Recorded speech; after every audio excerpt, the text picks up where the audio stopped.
We're live. Remi Warren, what's up, buddy? Hey, how's it going? Before we get started, let me just say this shirt that I'm wearing, Hunt to Eat shirt, is my friend Giannis Putelish's shirt, and you can get one. You can get a 15% discount if you go to hunttoeat.com and use the discount code Rogan. There you go. Yeah. They gave me a discount code to use. No, they give you a free one. Well, no, I know, but they gave me one to put on something, and I did. And they accidentally did it wrong, and the shirts were $2 a piece.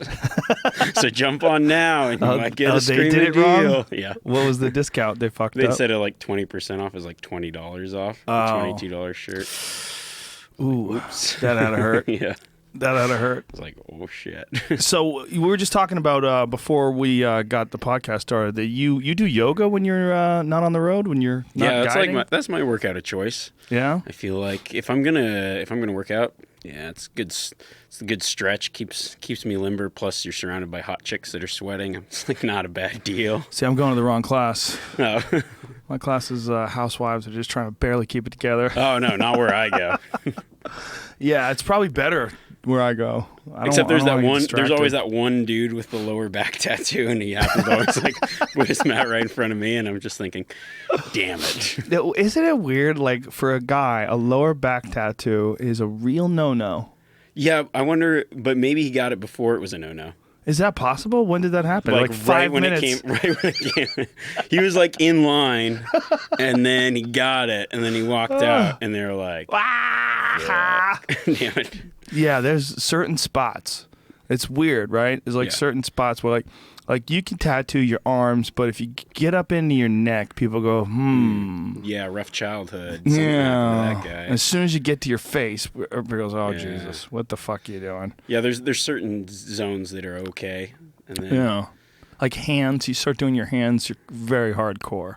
Yeah, but the lower back is okay if it's incorporated into everything else on your body. It has to be like one of those Japanese Yakuza-style bodysuit things. Yeah, it has to. And you have to work out everything else before you get to the lower back. Can't start with the lower back. It's like a blank space. Yeah, but it's weird, though. Like, what the tramp stamp, like, how did that happen? Like, why was it... Is it just because of that's what you look at when you're having sex doggy style? Like, you look at that spot? I mean, what is... I don't get it. I think it was so you could see it, like the low rider pants and the crop top shirt. Oh, right. Maybe, or the That's another belly thing. shirt. And If you're a like, dude, oh, hey. She's a hoe. She makes mistakes. She's impulsive. Yeah, that's another thing dudes are not allowed to do. You can have no shirt on, but you can't have a half shirt. No. Or like you can have shorts or long pants, but capris. What are capris? Like those are up to the knees. The calf, like the half. That's so true. That's so true. You can't have those. No. You can't have those. That's a no-go. That's a definite no-go. That's weird. Like the no shirt's okay. Like if you're at the beach and you have no shirt. But if you have like a jog bra type setup, that's not happening, baby. No. You can't do it. Well, you'd have to custom make it, and then that's just awkward in itself. Right. Like why did you cut the bottom of your shirt off? Yeah. Wow. You can cut the sleeves off. I like my belly to be free, bro. Yeah. I like it to be free. Yeah, we have weird choices when it comes to that. Like, I fucking still to this day take more shit for wearing a fanny pack. I wear one first all the thing time. I noticed was that fanny pack. And I was like, leather fanny pack, that's next level shit. That's pretty good. Fucking strong. I learned about it from Dice Clay. Dice Clay was in here, and he had this very strong Oh, what is this you're showing us here? That's real? Is that, it says Kid Cudi wore a crop top to Coachella. No, he didn't. Cudi, though, but did he really? Model. I don't know. Did Kid Cudi wear that? Yeah. He was in the podcast. He didn't seem gay. Well, there he is. Look at that. It's hot out there, though. But. What the fuck ever. Take your shirt off, son. There's rules. There's rules in this life. Well, I guess maybe if you got nice abs. Yeah, that's no good. That back one up there, the one with the that we were just showing. See this one for folks listening. This is fucking completely ridiculous because it's a sweatshirt, like a big puffy sweatshirt, but it's been cut at the midriff, like right where the lower rib is. That's where it's cut. I don't think I'll ever get into that fashion trend. Yeah. There's someone saying something that I don't know what he's saying, but I don't want to hear it. Whatever that guy's saying. It's weird. It's weird rules. When I've gone hunting, people have given me shit for having two different kinds of clothes. Like you have like a Kuyu shirt on and Sitka pants. Like okay, I've always my whole life been the opposite of that. I would just mix and match. So good for you. So I'm not wearing like I hated wearing. I called it like the pajamas. Yeah. Like you look like you're wearing a onesie. Like I'll use the same company maybe, but a couple different shades. Yeah. Top and bottom. Well, the hunting thing is a bit of a fashion thing. You know, it is. Like it's weird because it's like one of the few times where men will comment on each other's fashion. Yeah. You know, like men don't go, "Hey man, those are nice blue jeans, bro. I like the cut. Who's making those?" No. Like. You're staring at my dick. Something's going on. Well, it's like it's acceptable too for men to wear a $500 pair of pants when they're hunting pants. Yeah, what is that, right? But there's a fashionista thing going on. Yeah, you know. And I think a lot of the camouflage isn't even for animals' eyesight. It's for humans. It's totally for humans. A lot of the stuff. I mean, they've done so many studies on camouflage, you know, and that's. I actually did this thing for Apex. We were looking into camouflage, and it's just crazy. It's one of those things like we have a lot to learn about camouflage. Well, what can they see? What can they see? What can animals see? Well, they vary, right? Yeah, like some animals have really shitty eyesight. Yeah, like pigs have shitty eyesight, right? Yeah, but so like the way camouflage works is there's like matching, where you're kind of just matching the environment, maybe one shade of like sand colored bottom, and then there's like mottled where it's splotches, rock type shape, and then there's disruptive where it essentially breaks up the outline of whatever it is so it doesn't look like what it is. And disruptive, I think, in my opinion, is probably the most effective camouflage when you like start to really analyze it. Is disruptive like First Light has this kind that's like dark stripe, light stripe, and it doesn't big blocks look and so sometimes you like it's like you look at it and it doesn't really look like if camouflage doesn't look like anything, then that's the best, I would say. Really? So so is the idea that it breaks up the shape of a human, like yeah. Okay. So that's what fucks with the animals. Yeah, exactly. They see the shape of a human and they go, "Oh, that's death." Yeah. But I did this thing. It was a friend of mine is an Army sniper, and so for this Apex episode, made a ghillie suit. Dude, crazy! Like. It was cool, like a legit one, not one of those like goofy, look like the swamp. Well, you still look like the swamp thing, but you would just like veg up and match your exact surroundings. Oh. And I'm not kidding you. We took a picture where he was like standing there, and 3-4 feet away, you just disappear. Do you have the picture? If you have it, email it to Jamie if you have it, and I'll put it up on the screen. And yeah, I'll find see if you can. Yeah. They say that turkeys have like really, really good eyesight, right? Yeah. Like I wore like a mask, a ghillie suit mask, like a shitty one. Yeah. You know, when we went turkey hunting, but it was, you know, I just see out with a slit, but it was cool. It's cool to wear it. I felt like I was really hiding. Yeah. I'm invisible. Yeah. But they can't see like, you know, like you have like those real tree camo prints that look just like leaves. Like deers can't see that, right? No, I think, you know, I mean, in my opinion, it just turns to black once you get it to a certain distance. Mm-hmm. So some camouflage is just really like based on how far away from your prey you might be, because like that kind of stuff, you know, it's made for a tree stand and it looks cool, and you're up in the tree, and you could probably wear a blaze orange pumpkin suit and they wouldn't see you anyways. Right, you're so high up. Yeah, but yeah, I mean, and then you get out a distance and it just looks black or dark. So it doesn't really, I wouldn't think it would be effective for like what I do out west or in the mountains, things like that. Yeah, there's a bunch of weird things that I'm starting to notice because obviously I haven't been hunting for that long. But there's a bunch of weird fetishes. Yeah. The clothes fetish is one of them. There's a boot fetish for sure. Oh yeah, but the questions I get asked it's like always pull gear, on up to this microphone so you can. Yeah. Sorry these things are super directional. Yep. Is that better? Yeah. Okay. I was just leaning like a cholo or something. Yeah, the things I get asked the most: boots and camo patterns. Yeah, that's it.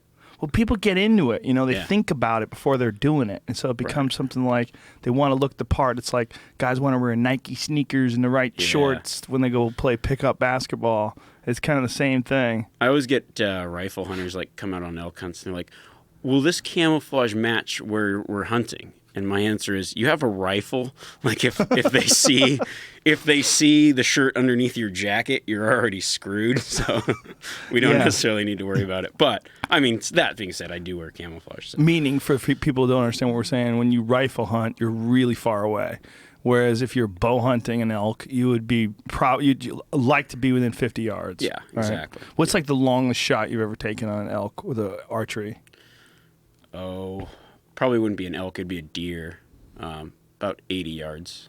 But that's a long ways. That's not typical. Like, everything was perfect, you know?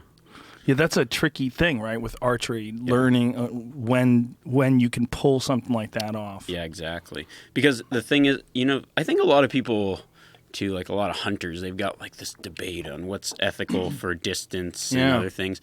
I think it just depends on the situation. Because I've taken a few animals at what I would consider like the edge of ethical range, but yet I've never lost one. But the only animal that I've ever not recovered was like 30 yards, you know?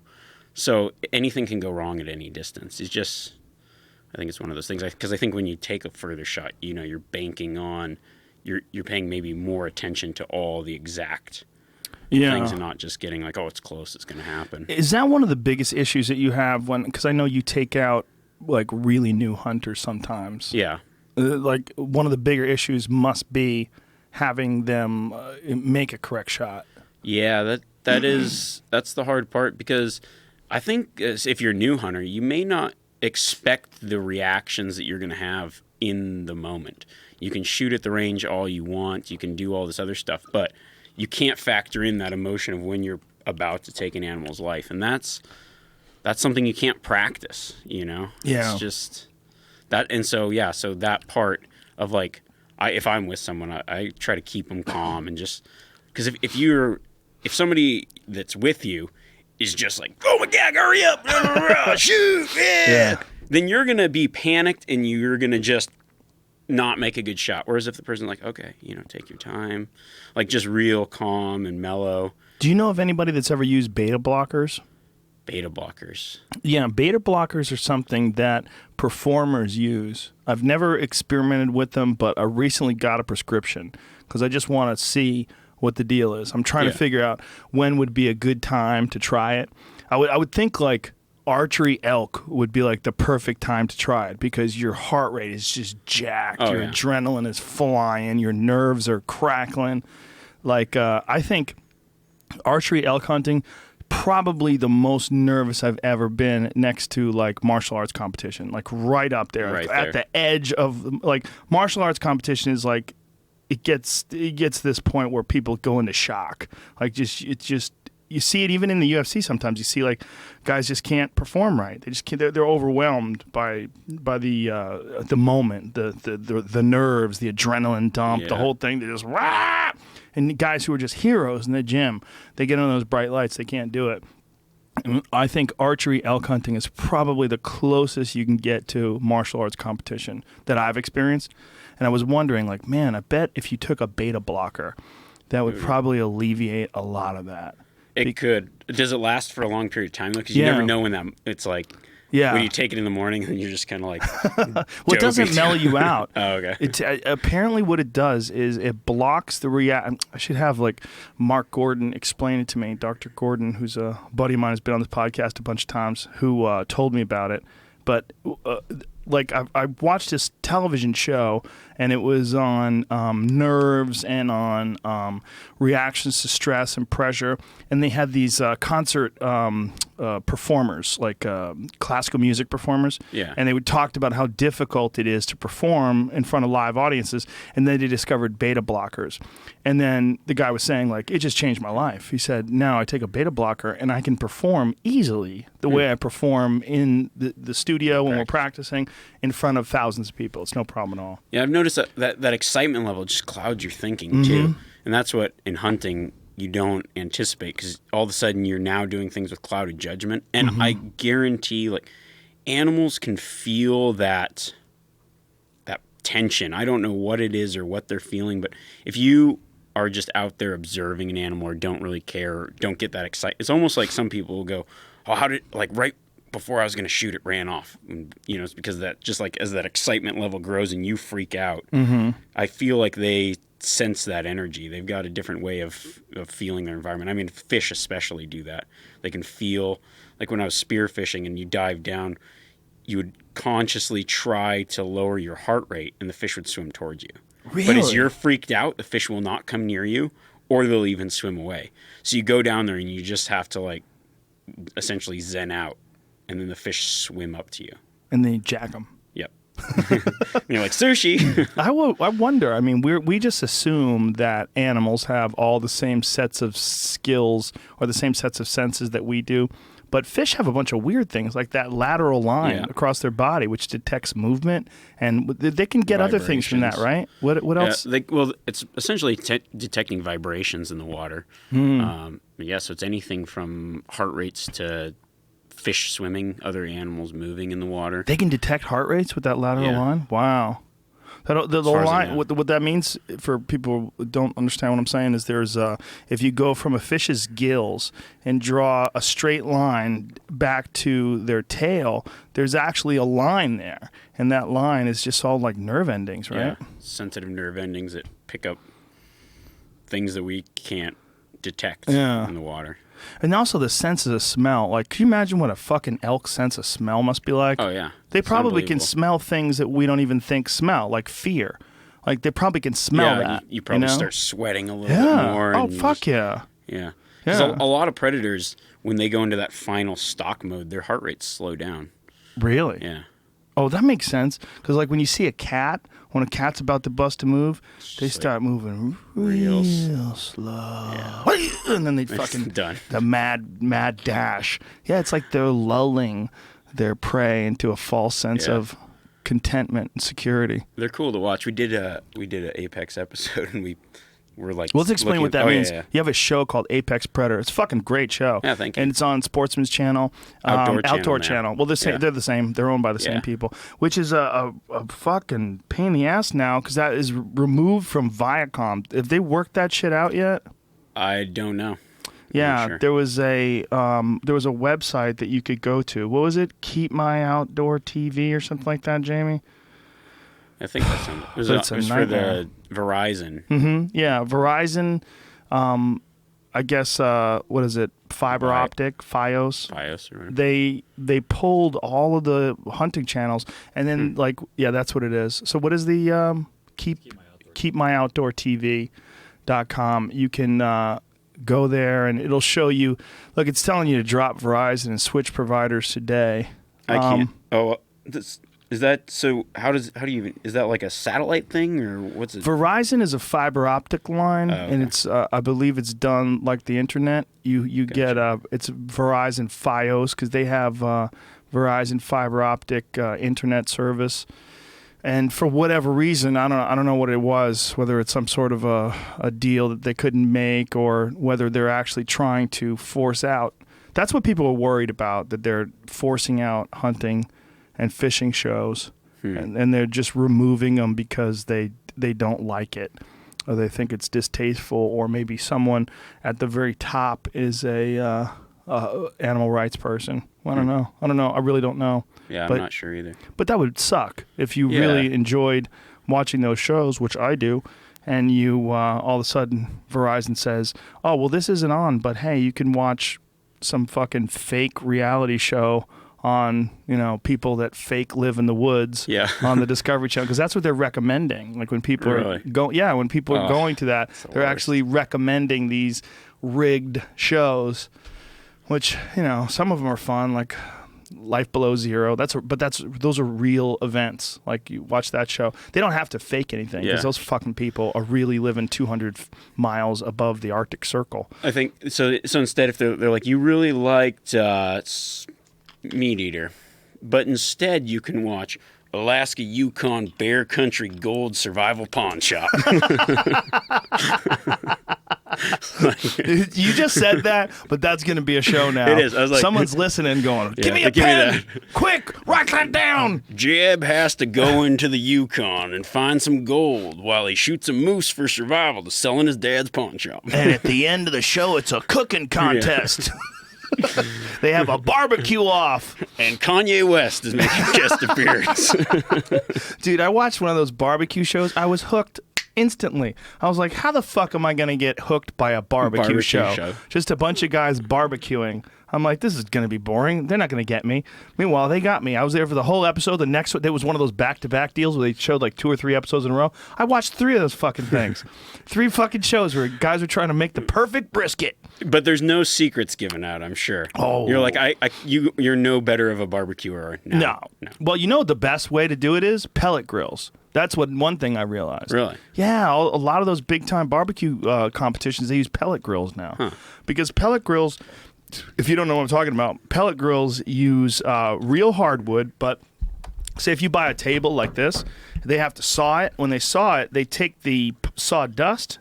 You ever use one? You ever use a pellet grill? No. I've got like a pellet stove, but... Is it the same thing? No, it's like a fireplace, but it uses like compacted pellets. Yeah, well, they're real similar. Yeah. They use these. It looks like a little cylinder, little tiny cylinders that are compressed sawdust. Okay. And the natural sugars in the wood is the only thing that keeps it together. Like if you take it with your fingers, you can break it up. Okay. And there's a hopper, like a big metal box, and underneath the hopper is a worm drive, and it spins. And it feeds it to an element, and the element, there's like a cup, and then there's an element, and the pellets drop into the cup, and the element is below the cup, so the element heats it and starts a fire, and it keeps it at a steady temperature, like plus or minus 1 or 2 degrees. It's really good. And like a bucket, like the hopper, which is filled, like say, like it looks like maybe a 5 or 10 gallon bucket, will last for days. It's amazingly efficient. I have a Yoder. But they have Green Mountain Grills one I had too, which is really good, and they're fairly inexpensive. And you can barbecue on those things, slow cook, and that's what it looks like. Yeah. See that hopper? Oh yeah. See those it's just like a pellet yeah. stove or whatever. But so you see how it works there with the worm drive? Worm drive feeds it into the fire, and then it slowly cooks. That's cool. Oh, dude, it's amazing. It's like cooking on wood, but you don't have to deal with wood. Exactly. It's all wood. There's no chemicals whatsoever. And you get that smoky taste to the meat, too. It's really nice. I grill on. I have a Yoder that I really like because it has an option for direct heat where you crank it up and the fire gets really high, and then you put those grill grates down. Like I remove this like heat diffusion plate. It's like for like slow cooking. You take that out and then the fire goes right under the grill grates. It's amazing for steaks, for anything. That's awesome. Yeah, it's great. Yeah, because I love cooking over wood, and I've got like 3 cords of wood stacked out in front of the cabin. Oh, do you? Yeah. I'm wood rich. Do you do like smoking with like a real smoker, like where you have to feed the logs and make sure the temperature stays steady? No, the smoker I do the glass door easy thermometer on it. Oh yeah. Set it and forget it, George Foreman style. George Foreman style. Do they have a George Foreman smoker? I don't know. No. They should. They will now. Yeah, I had one that I used that was like, what is that one company that makes a lot of like smoking and hunting style stuff, and they make vacuum sealers. Weston? Yes, Weston. Yeah. Weston. I had a Weston smoker, but you had to add wood chips to it. It was fairly like self. Yeah, that's the kind I use. Yeah, you throw them in the bottom, turn it on. That was okay, but once I started fucking around with that Green Mountain Grill, I gave up on that completely. I'm like, oh, this is so much easier, and it's just as good. Like it wasn't like there was any benefit to doing it the other way. But I think there is something about a real wood smoker. Like when I watch those barbecue competitions. Yeah. There's something about figuring out how much to open up that little door to make the air go in just enough to keep that temperature steady, and they're checking out. There's something that like men do with fire. There's like some weird thing like if you're out, like if you're at a fire, like a campfire, and you're hanging around with a bunch of people, like a guy who can make a fire good, like you like, oh, you fucking nailed it. Look at that. That's a good fire. And you're all sitting around. It's like there's something about men and fire that just goes right to your DNA. Oh, yeah. I always say, because I do a lot of hunting alone, and you might be in like a random...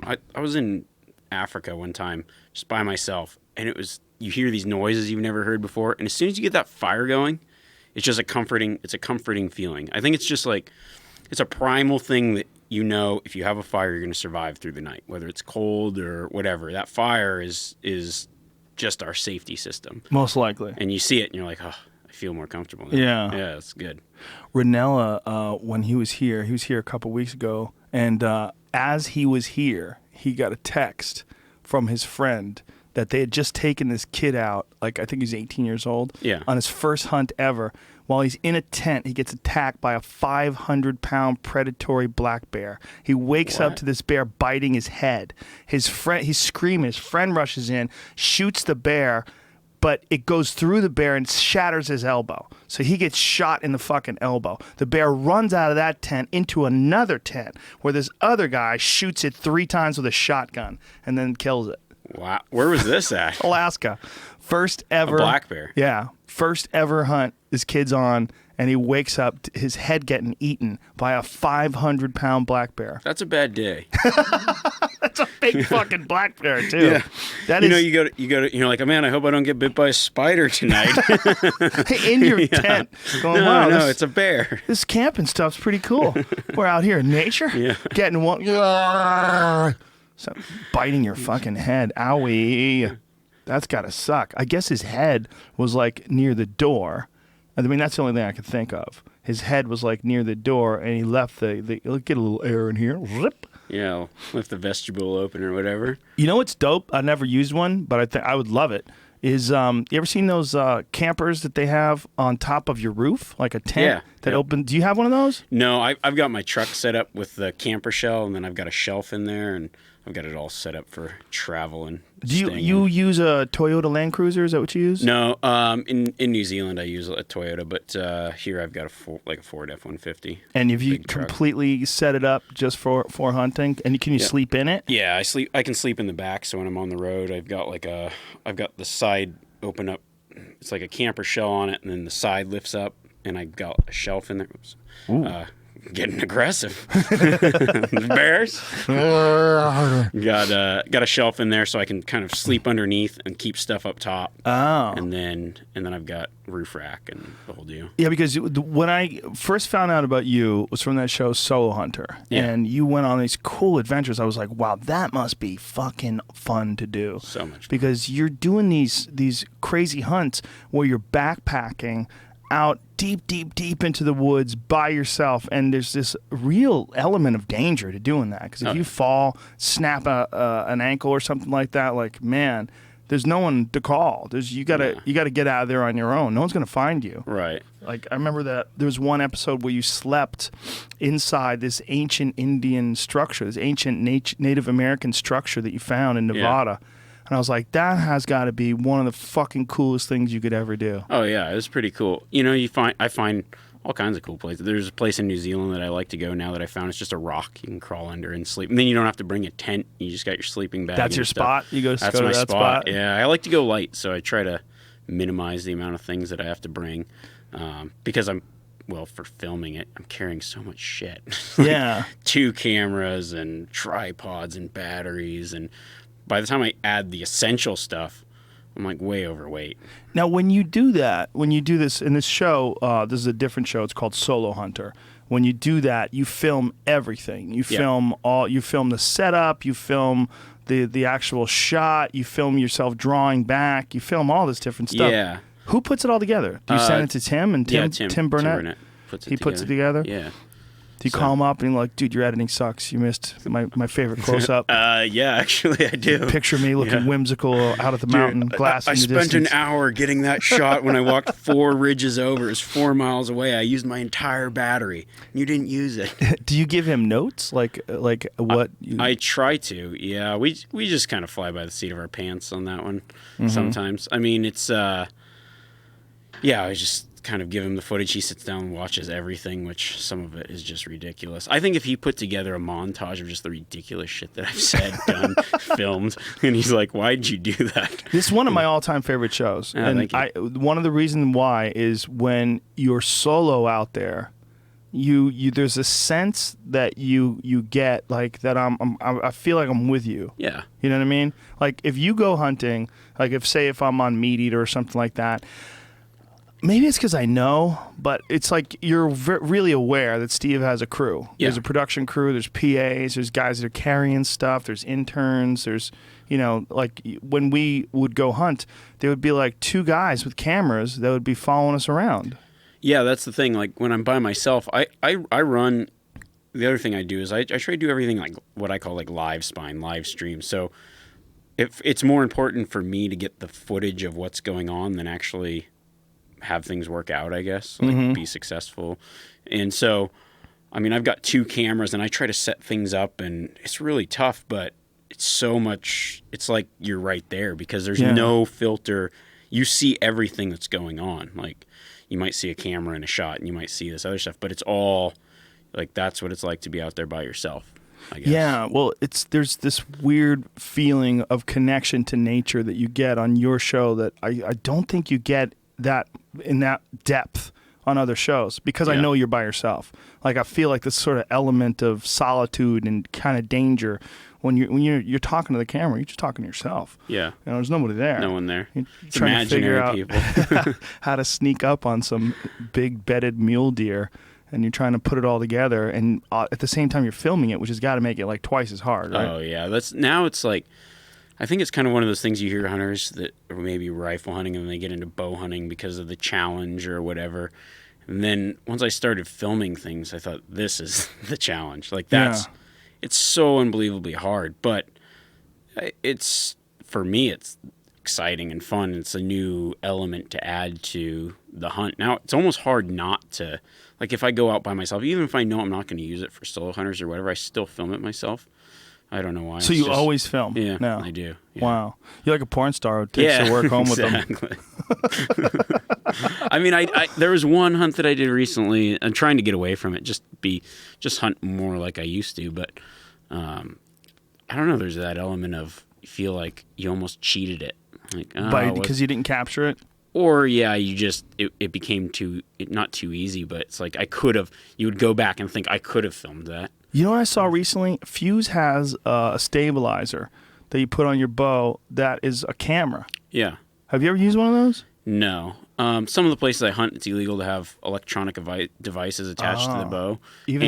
And for like, I just refrain from putting electronic equipment on my bow. Even I won't even put the GoPro. Like when I might get a shot or 2 with the GoPro on a bow, depending on where I'm at. But so it would be illegal to have a GoPro on the bow, but you could probably have it on your head, like you could strap it's a gray it to your area head. In some places. Because it's not like an electronic aid, like a sight light. I think a lot of states have rewritten the definition because people wanted to put cameras and things on their equipment, but I don't know. So the idea was that archery is supposed to be more difficult, and any sort of electronic gadget that you would add that would make it easier would be an unfair advantage, and it wouldn't make archery season a little easier. An archery season is supposed to be tougher. Is that the idea behind it? Yeah, I think so. Yeah. What they would need to do is stop this crossbow shit. Yeah. Like you can't using a crossbow during archery season. Those are 2 totally different things. Well, that's a more recent development. That might as well be a rifle. Yeah. I mean, it's a short range rifle. Yeah, it's a short range. I mean, you have a scope. You could rest it on something. I mean, you could rest it on a tripod. Yeah. Like a rifle. Like that's to be honest, though, I think most compound bows are a lot more accurate and better than crossbows. Really? The ones I've shot. Yeah.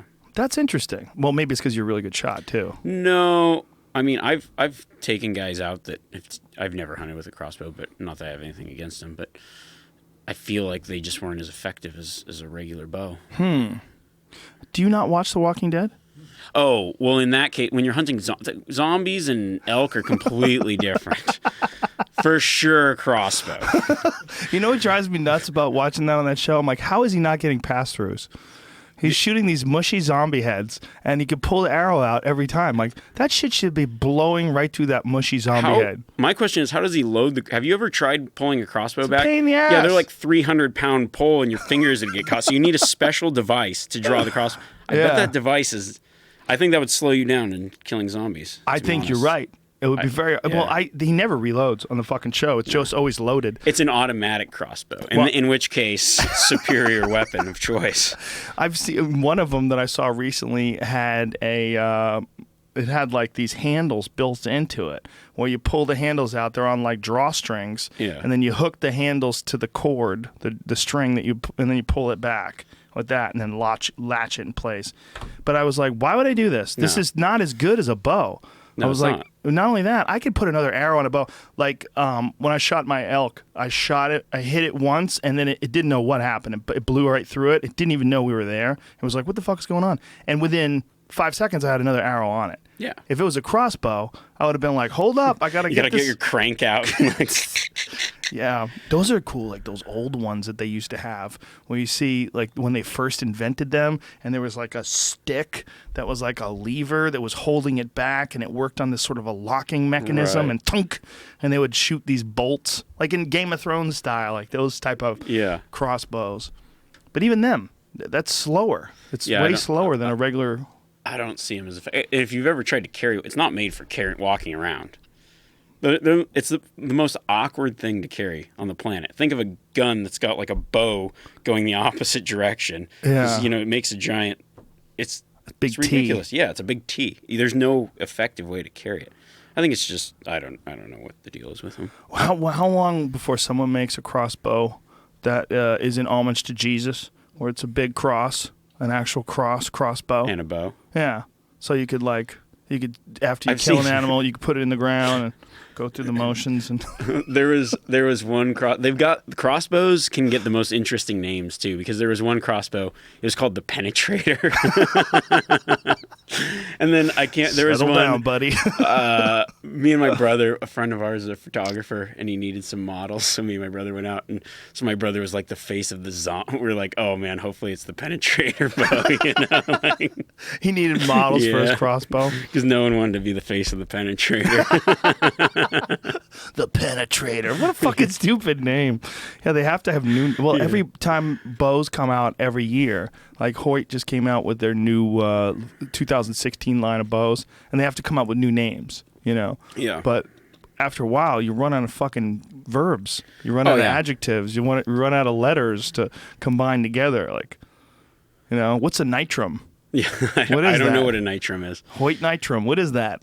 It's got to be something awesome. Yeah, why don't they just call it the 2016? That's not a bad. Yeah, just like a truck. Same model, just different year. Yeah, F-150, 2016 F-150. Yeah, there's no confusion there. It's not the 2016 Penetrator. No, I went the Dominator. Compound bows. Making compound bows is. You think it's just like a bow. It's like a simple. I don't know, like a simple device. Yet the amount of engineering that goes into these bows is crazy. I went to this deal. G5 is like an archery company, and they also make these prime bows.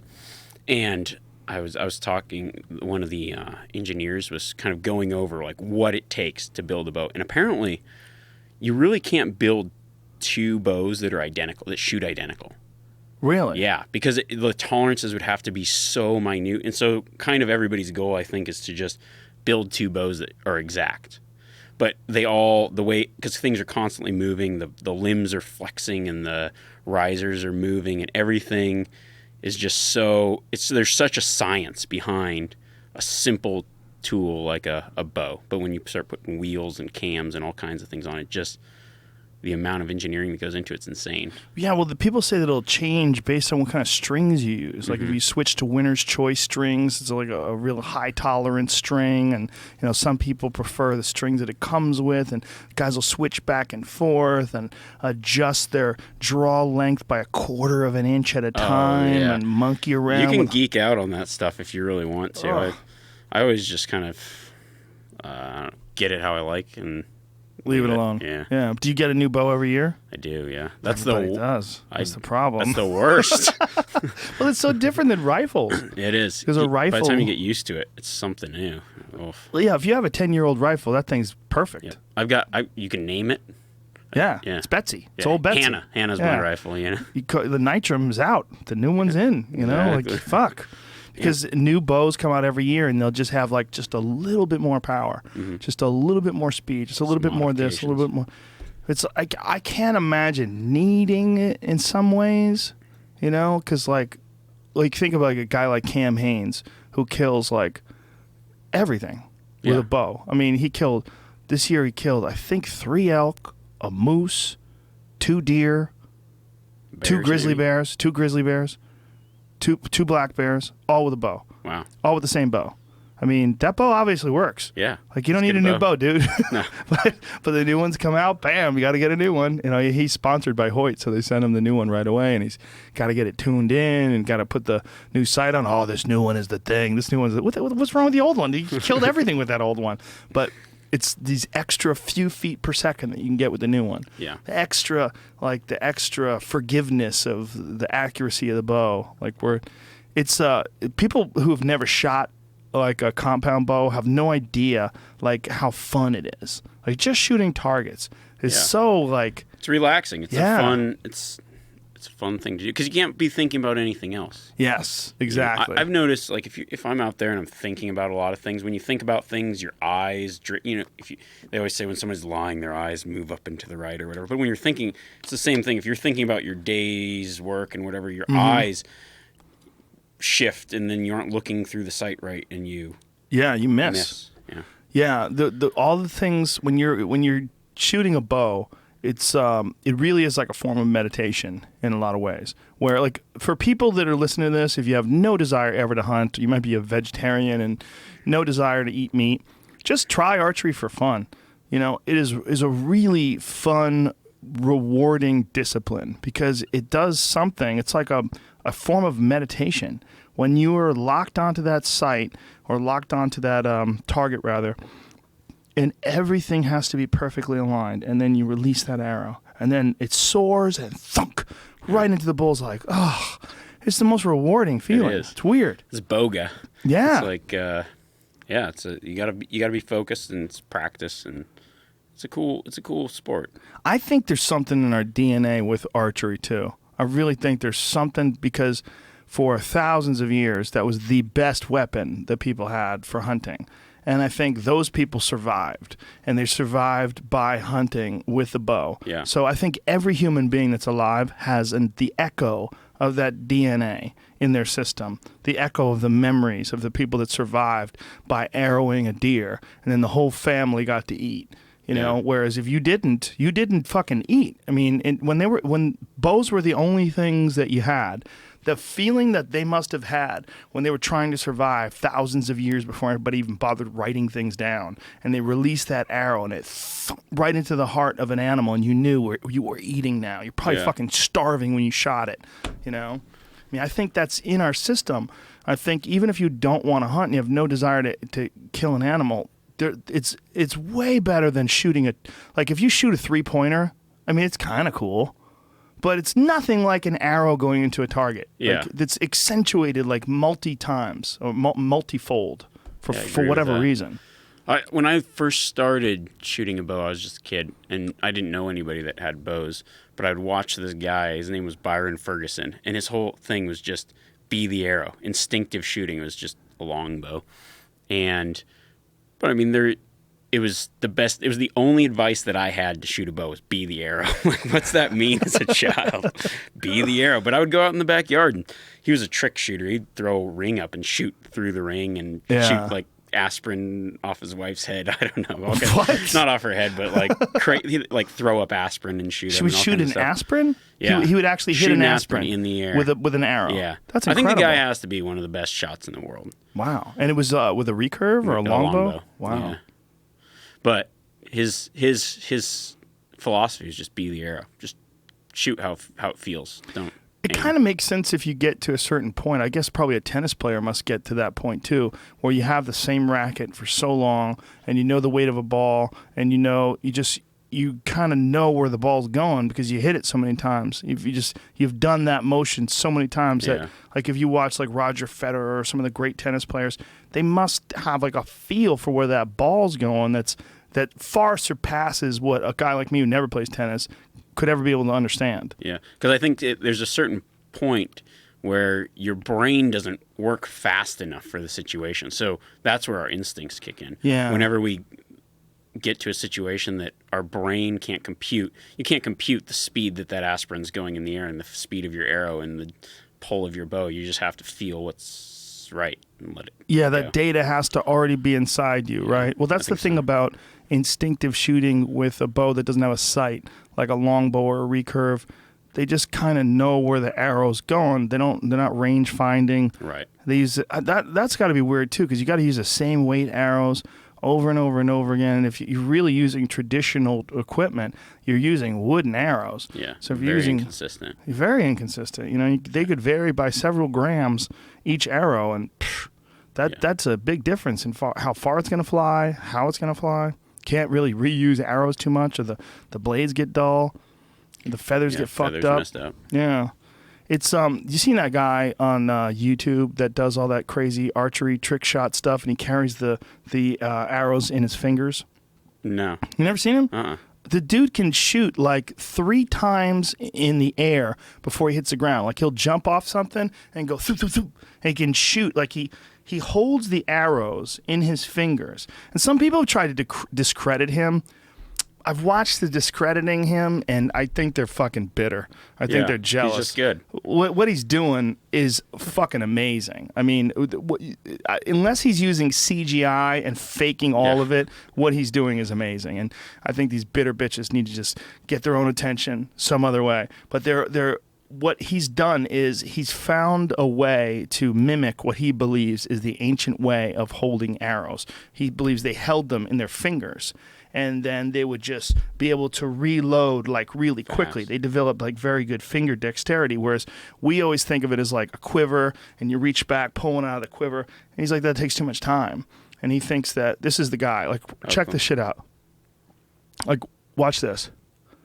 Like, watch how he's holding it. Like, that's one where he's just got it. Oh, he's throwing a fucking a tab of a beer. And hitting it. But he does a lot of jumping. First of all, this guy looks like he's never even heard of pussy. That was his favorite clip. He's like, I shot the head off a plastic bear. Yeah. Well, he's he throws his bow in the air, and he can do it really quickly. These are not as impressive as the ones where he holds multiple arrows in his hands. But it is pretty cool. Yeah, it's pretty cool. He can do it. He can do it in the right hand or the left hand. Wow. But there's bow in the right hand and the left hand. Like, this is, you can't disprove this. Nah. I mean, this guy is actually a very here's one where he's got multiple arrows. See, he's got 2 arrows in his hand. Watch this. 1, 2. Oh, cut. Oh, that's a different one. That was one. He sliced an arrow in half with a knife. Like, he grabs the arrow and shoots it before he hits the ground. Don't try this at home. He's catching arrows. Oh, he's got a weak-ass bow. Yeah. It's a little child's bow. But he does all this crazy trick shot shit. See, there you see him holding multiple arrows in between his fingers. That's cool. His name is Lars something or other. It's pretty accurate, Lars too, Anderson. It looks like. Yeah, very accurate. See, look at that. See how he's holding them? He's having drinks with people and shooting them in the face. He's imagining himself in the Old West. See, this is their arrows in a quiver, and now look, he holds them in his hand. But now this is his style in the draw hand. Lots of jumping involved. See how they used to do that? Like, these are some ancient hieroglyphs. They showed some ancient photos. They showed them holding the arrows in their hands as they shot. And so he's trying to recapture this old way of doing archery. That's cool. Yeah, archery's fascinating, man. It's just a fascinating thing that someone figured out a long time ago, that you could attach a string to a stick, and if you pull that stick back, it's got energy that goes, throws it forward, wants it to go back the way it came, and if you put another stick on that string, you can kill some shit. Yeah. It's been around for a long time, and it's effective still. Yeah. Well, guys like Cam Haines, he only hunts with a bow, and he's like, rifle hunting is just not fun. Like, I don't enjoy it. He was like, I can be really far away, barely see the thing, lay it on a rock, look through a scope, squeeze a trigger, and the animal's dead. Yeah. He's like, it's just the amount of thrill and the amount of skill involved is just so much less that for him it's not worth doing. Yeah, I enjoy bow hunting a lot. I also enjoy rifle hunting, though. I kind of didn't rifle hunt for a long time, and then once I started filming my own hunts, I was like, I might just pick up this rifle and make it. And it's just as hard as, I mean, it depends where you're hunting too, because when I go on a rifle hunt, a lot of times I'm going into a place that is so hard to hunt. Even sometimes just getting there is a challenge, and then finding one animal is a challenge. Right. And then getting to where you could shoot that animal, and then taking it with a rifle. And I've been on a lot of bow hunts that are 1,000 times easier than many of the rifle hunts I've done. So there's kind of a thought where a lot of times I'll go on a hunt and take a rifle, not because it makes it easier, or it wouldn't be impossible with a bow, but it's so challenging in the first place that the challenge is there. Well, you're doing it in a completely different way than anybody else, because as you said, you're filming pretty much but every even hunt. I mean, there's other hunts where I've gone on and I haven't, or might not be filming, but you go into an area with such low densities that you might have to walk 100 miles before you even see an animal. Well, that was one of the episodes you did recently. Was it a deer hunt? Yeah. You went on purpose to a low density area. Yeah, just because I was thinking, no one else is going here. There's so that's no why other you track. went, just because you knew you were going to be alone. Yeah, and it was going to be hard, and I thought, Yeah. well, I'll just stick it out, see what happens. There's one episode of Renella's show where he went elk hunting, and everywhere they looked, there was hunters. There was like orange vests coming up this hill, going down that hill, going towards these elk, and I'm like, wow, that's a drag for two reasons. One, because it's kind of like this, it becomes a competitive race to try to get to the elk first. Yeah. But also, too, you don't know these guys. You don't know what they're doing. They don't. You don't know like how squeezy they are, how trigger happy they are. Like some guy got shot this year elk hunting with a bow in the leg, where some guy mistook him for an elk. That's bad. That's terrible. If you mistake someone with a bow, yeah, like what the fuck, man? Something didn't That guy's go just shooting at everything. Yeah, that's not normal. No, but with a rifle, like a lot of weird shit can happen with people shooting shots they shouldn't make. They don't know what's behind the animal. They didn't, they just take a chance. They take a flyer, and it's just when you have to take into account other people's ideas of safety, you have to take that into consideration. It kind of ruins the whole idea of hunting. Yeah, I like hunting animals that are acting as animals, not as animals that are acting as hunted animals. I guess because it's two different. It's a little more predictable in one sense, but you're in a natural environment hunting an animal as the animal exists, and that to me is what it's all about. I like to be out there a lot of times by myself and not see another person. Yeah, there is a big difference between the way animals act when they're not hunted around people. And like I was in Boulder, and my wife and I were visiting this house, visiting these people, and we went to the backyard, and this fucking giant mule deer in velvet is just walking straight towards us, and my wife's like, would you want to shoot that deer? I'm like, I could never shoot that deer. It's just That's a habituated dog. animal. Yeah, it's a pet. That thing's coming right towards us. Like it wasn't even a little nervous. It was just walking like this, looking us right in the eye. A big ass 10-pointer, like a big old mule deer too.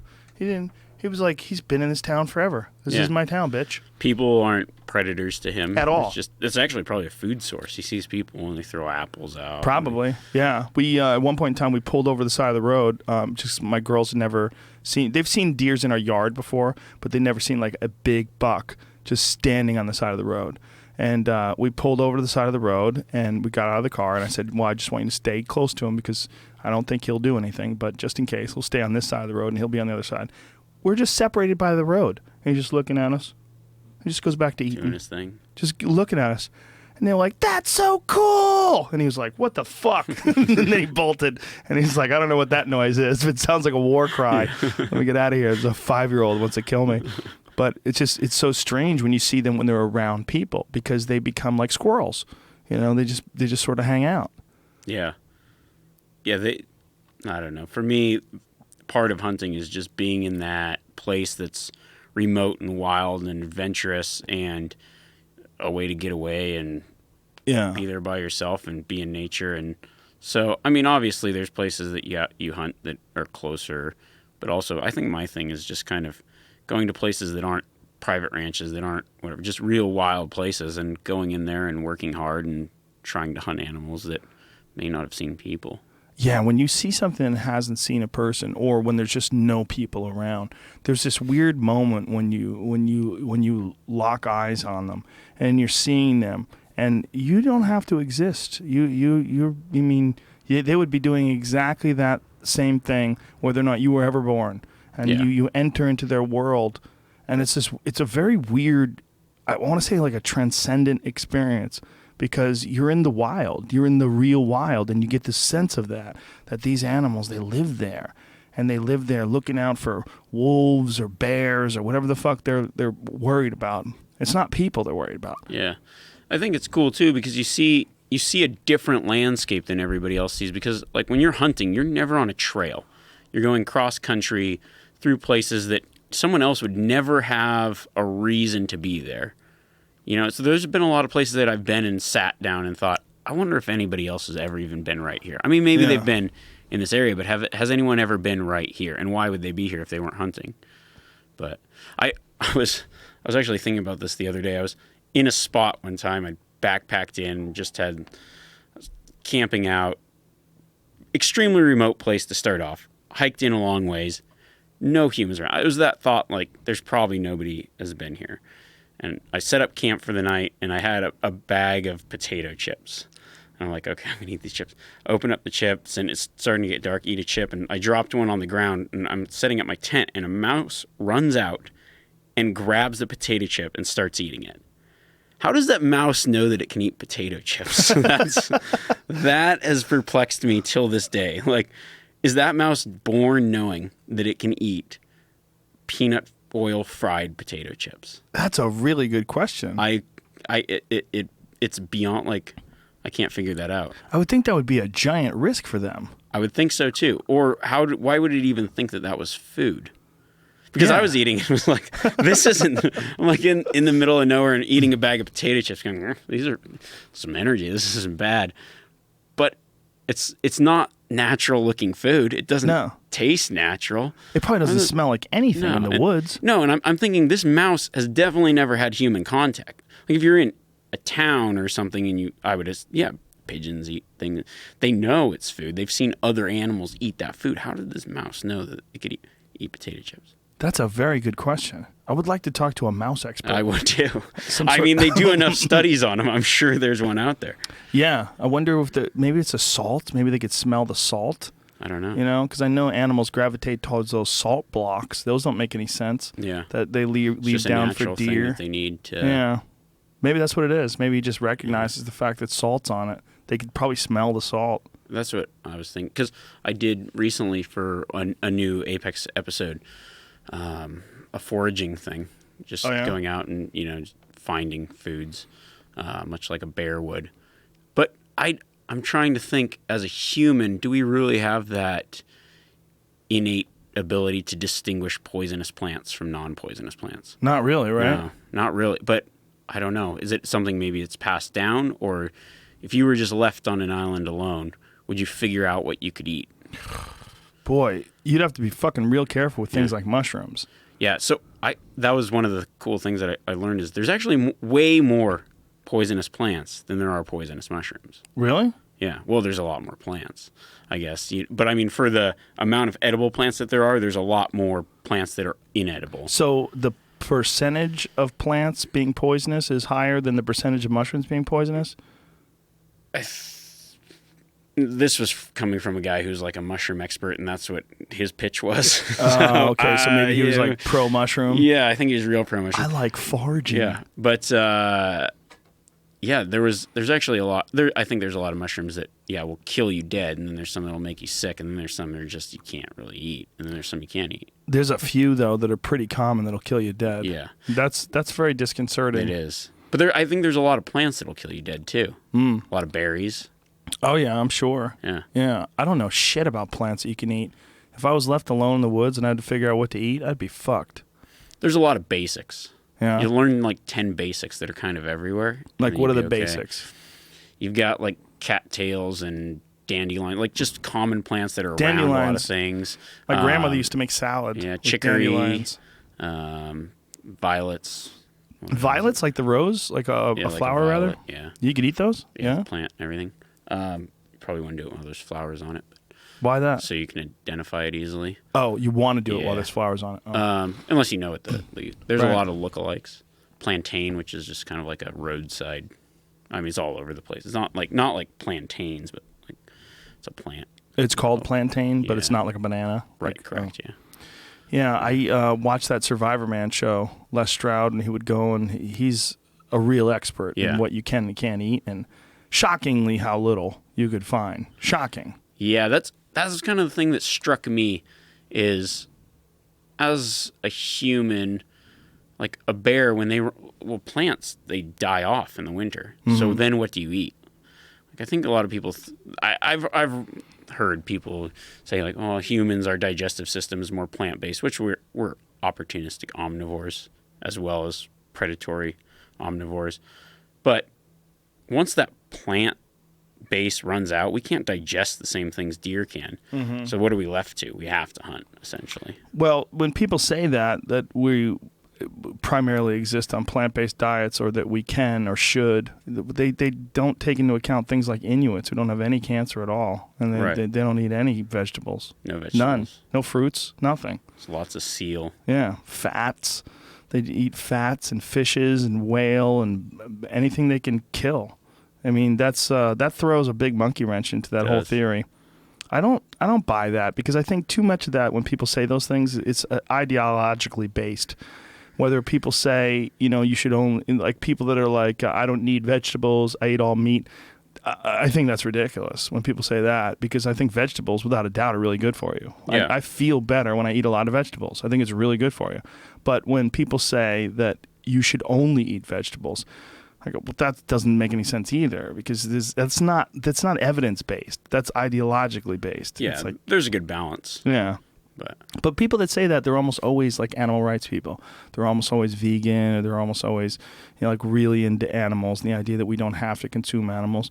Which I kind of see what you're saying. I don't agree with it, but I see what you're saying. But when you say that it's healthier, it's better for people, or that's ideological. That doesn't make sense like logically. No, on either side. I mean, we can't just eat. Well, we can. But we can. Just eating only meat and eating we're omnivores. We should eat both. But I mean, my personal belief is that we should hunt for the meat that we eat. And not everyone can do that, but it's just for me, it's a more natural system. Yeah. It makes more sense to me. That is the real problem, right? Because not everyone can do it. Yeah. The real problem is we've fucked ourselves in this position, literally fucked ourselves into this position where we have 20 million people jammed into a city. Right. I mean, that's what we did.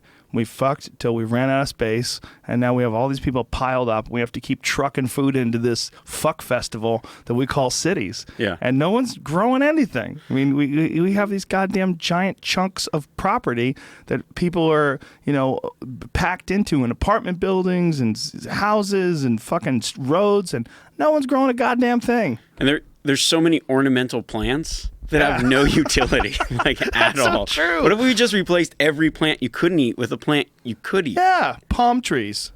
Fucking palm trees. Yeah. Well, so those do fruit, but they cut them off before. We don't want anybody dying. Yeah. Do you know 150 people die every year because coconuts fall on their head? That's a bad day. All across the world, 150 people worldwide a year from coconuts. Coconut accident. Punk. Larry would be with us today, but he had that horrible coconut accident. Well, you got to think, man. A full coconut, like I bought one the other day from supermarket, and for people who've never seen a coconut in the wild, when you're buying them from a supermarket, they've already been husked. Yep. So you're getting the inside. The outside is this hard sort of husk that makes it quite a bit heavier.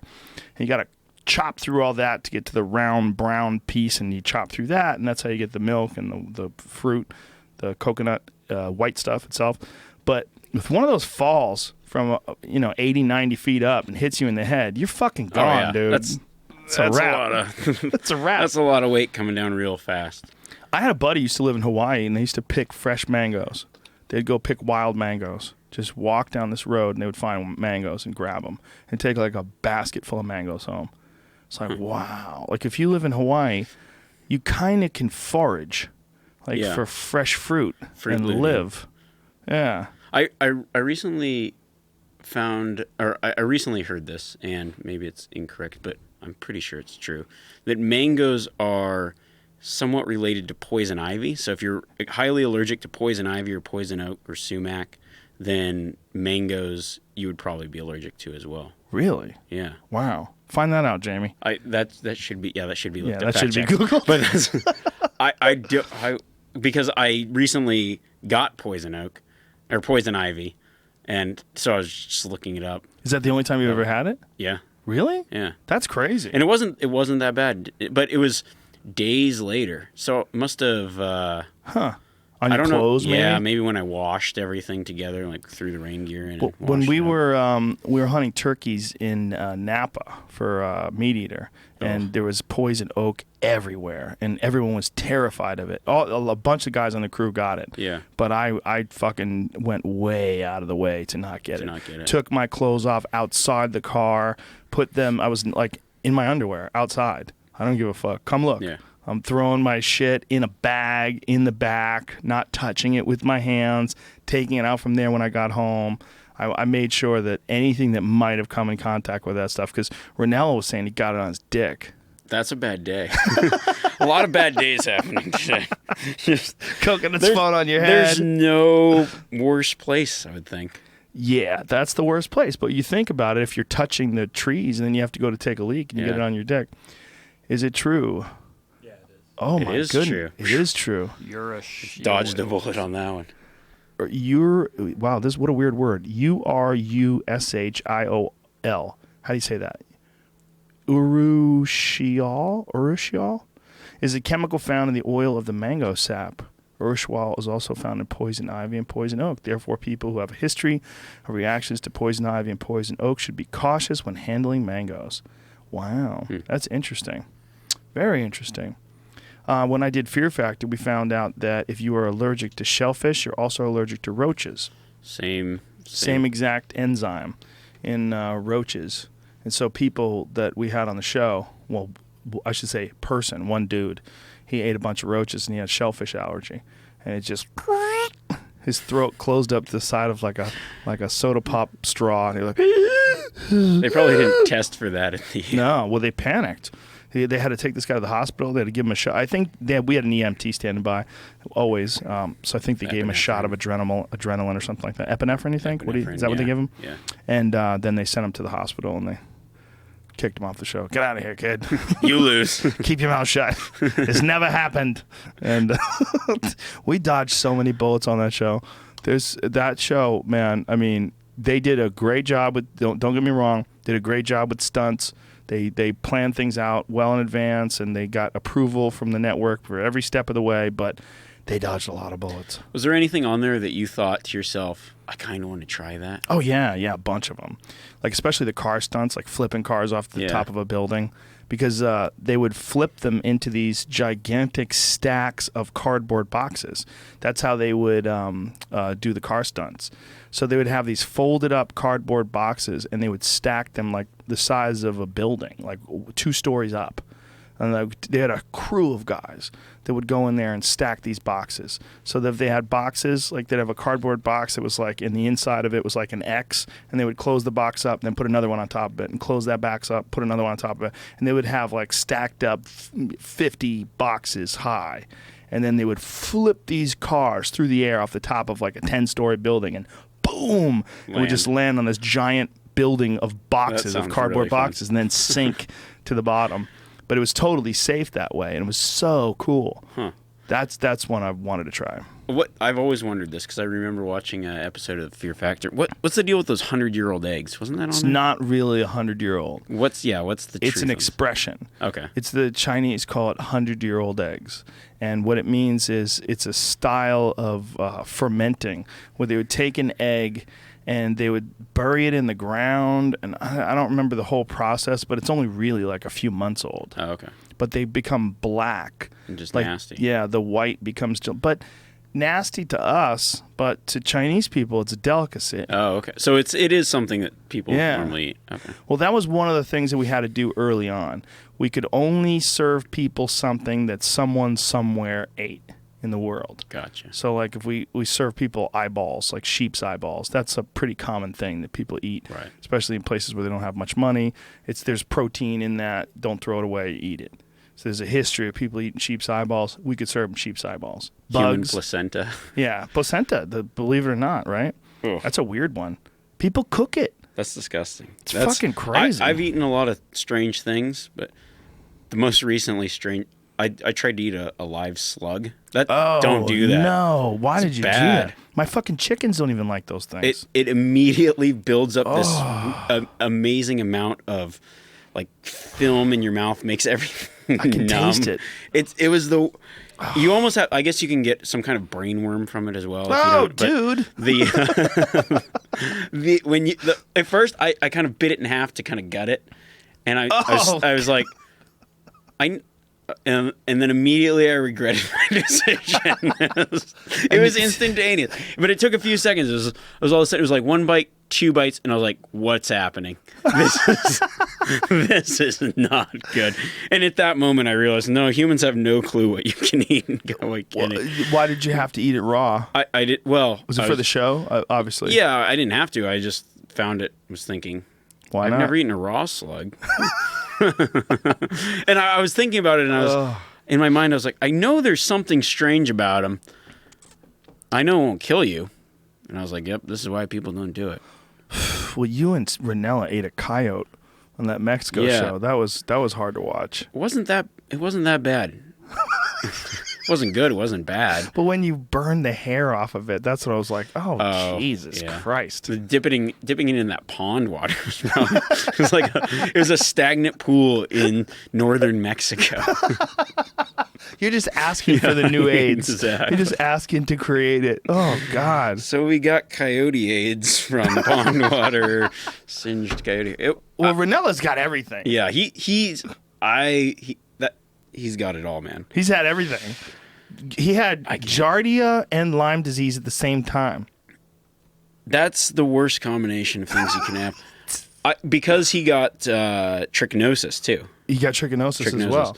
And so now, once I found out he got trichinosis, I thought, if Steve Ranella can get trichinosis, anybody can get trichinosis. Because him talking about bears and trichinosis goes hand in hand. Mm-hmm. Yeah. And... I mean, when you're cooking over a fire, though, a lot of the stuff you eat is undercooked. Yeah. So I recently went on a bear hunt and brought a meat thermometer with me, and I ate some brown bear because I always hear that brown bear is inedible. Right. And I'm just one of those people. I'm not gonna believe it until I've tried it because I've heard a lot of other things don't taste good, and I have a really good. I'm defending myself now. I have a really good sense of taste as I put a slug in my mouth. But I thought it was the best bear I've ever eaten. Really? Yeah, and was it interior? It was coastal, and it was eating a dead seal carcass, and it was good, but it was a younger bear. It wasn't. I mean, for meat, it was better than any black bear I've ever had. Really? Yeah. Was it the backstraps? Yeah, all of it. So you ate everything. You ate the whole bear. And how did you cook it? We started over the fire. And it was good? Yeah, it was good. You could visibly see like parasites, like worms in some of the areas, like around the stomach and other places. But that's why I was meat thermometer time. But you could visibly see the parasites? Mm-hmm. Wow. So I think that immediately makes people think it's going to be bad.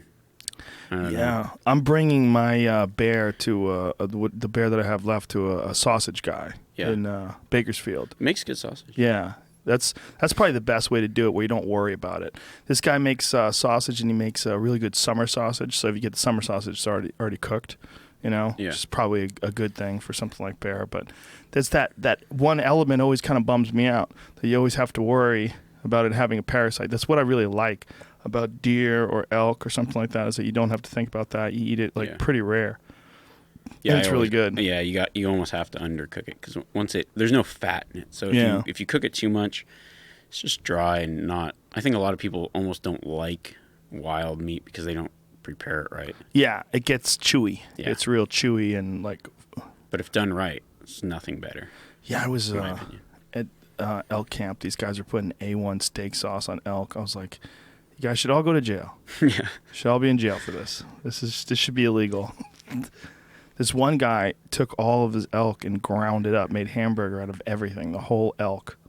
All of it. Yeah, I was like, that seems. I mean, look, Sacrilegious. yeah, elk burger tastes great. Don't get me wrong, but why are you doing that? Like, do you not know how to cook it? Like, this seems crazy. Yeah, I like cooking it in large pieces, almost like a roast, and like the backstrap, big pieces, and then slicing it after it's cooked. That way, it's cooked right. It's such a distinct flavor. Yeah. That the only way you get it from a store is if they get it from New Zealand, which is really weird. Yeah, and those, if you get deer, like venison, it doesn't distinguish what it is. Most of the time it's red deer or fallow deer. Oh, really? So if you get venison from New Zealand it's generally venison? red deer, fallow deer. And they're I call them like lot raised but grass fed. Mm-hmm. Because the grass grows so easy and well over there. It's so green. Yeah, there's not a lot of supplemental winter feeding or anything like that. So it's grass fed. Most of the time, no pesticides or any of that kind of stuff would be added. It's just not necessary. Because the animals there don't have a lot of the things that they have tuberculosis, but that's they don't have like mad cow over there or anything like that. Right. So they don't have a lot of the bugs that we have. In some places they have ticks, but not everywhere. So they don't have to do a lot of things. So it is fairly clean meat, I would consider it. But it's just weird that we have so many deer and elk over here, but yet when you buy meat, a good percentage of it is coming from New Zealand. Yeah, because you can't sell wild game meat in America that's wild because, and I see the reason for it, because once you put a value on something, a monetary value, then people opt to break the law even more. It's like rhinos and elephants and all. If there was no value of the horns or the tusks, no one would care. No one would shoot them illegally. Yeah, I mean, rhino tastes good. Corey Knowlton said that it was one of the best meats he's ever eaten when he shot that black rhino. That's an expensive steak. I would say that too.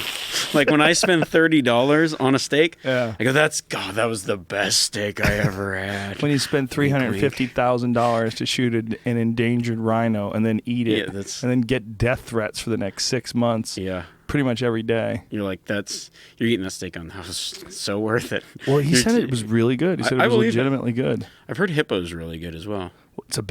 It's a cousin of a pig, right? Isn't it? I'm not sure about that. I think hippo's related to a pig. I think it's like the cousin of a pig.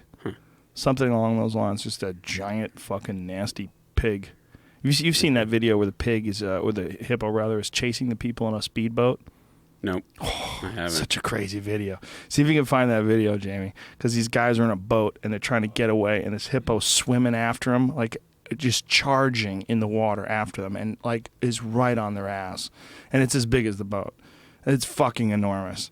They move fast. So fast. I was in Africa, and a friend of mine, who's a PH there, and I was helping out. PH means professional hunter. Yeah. That's like a guide in America. They call them professional hunters in Africa. For folks listening. And so there was a problem hippo. It was just one that was a danger and could kill people. So we went in there to go find it, and the speed that they move was insane. I've never seen anything that size move that fast. It kind of freaks you out because you're in real tight quarters and it's in the water and you see these bubbles just coming. And it's like, get ready. It's coming towards you. Yeah. To get you. Mm-hmm. Here it is. Watch this. Check this out. They're huge. Coming within just a few feet of the back of the boat, the driver gunned the engine, getting away in just the nick of time. I looked this up. Look at the size of that thing. Do you know that hippos are highly aggressive and unpredictable and the most dangerous mammal in Africa? I would never have known that. So thank goodness he gunned it when he did. The size of that fucking thing. Yeah, people don't know because of Hungry Hippo. Yeah. I played that with my 5-year-old the other day. See, it's because Disneyland stopped that ride where they shoot at the hippos. They had a ride where you shoot at the hippo? Yeah, wasn't it I think it was some kind of jungle boat thing. I remember that as a kid, and the guide would like pretend like he was shooting at the hippos. Oh, really? They Yeah. stopped it? I think so. People call you I a heard monster that, yeah. now. You monster! Shooting at the hippos. You shot the hungry. I mean, they probably hungry stopped hippo. that about 20 years ago. But I don't know. Well, there's so many weird things that we've turned cute, like polar bears. Polar bears, you sell Klondike bars and Coca-Cola. You know, hippos. They're sweet and they dance around. They have bows in their hair. Tutus. Yeah, I mean, we've done some weird things to animals. Yeah. I mean, Yogi Bear. Yogi Bear's a fucking grizzly, man. Yogi He is. Bear lives in Yellowstone Park, right? Yeah. That's where he's supposed to live. Or he's supposed to live in Jellystone. Jellystone, but it's basically the same thing. Yeah. But he's big. He's way too big to be a black bear, right? He's Yeah. fucking giant. Yogi's huge. He Yeah. wears a hat. You know, he's, hey, boom, boom, just trying to get a little picnic basket. You know, I mean, what did we do? We confused the shit out of little kids. And then Bambi. Bambi. Bambi was the one. That ruined hunting for everybody. And it also, Bambi's a buck. It's a man's name, apparently. Bambi's a man's name? You think about it. Bambi was a buck. So we associate Bambi with female. I thought Bambi was a female. No? No, it's a buck. Bambi's a buck. Well, the bucks are never taking care of the offspring. That's why that movie's stupid. Bambi's a boy named Sue, really, in the deer world. It's a Johnny Cash song. It's like his dad knew he wouldn't be around, so I'm going to name you Bambi. You're going to grow up to be tough, son. Everybody missed the point of that movie. That's really what it was about. A lot of hunters will talk about that movie like it's like it was the end of good days. You know, like it changed the way America perceived hunting, because all of a sudden you get this adorable Bambi, this adorable sweet deer, and it was right around the same time where Rudolph the Red-Nosed Reindeer came out. But there's no cows that have come No. across that way. Cows are fucked. Yeah. Nobody, there's no happy cows. Well, in California, there's happy cows. But are there I was like driving through cartoons? LA today and saw so many happy cows.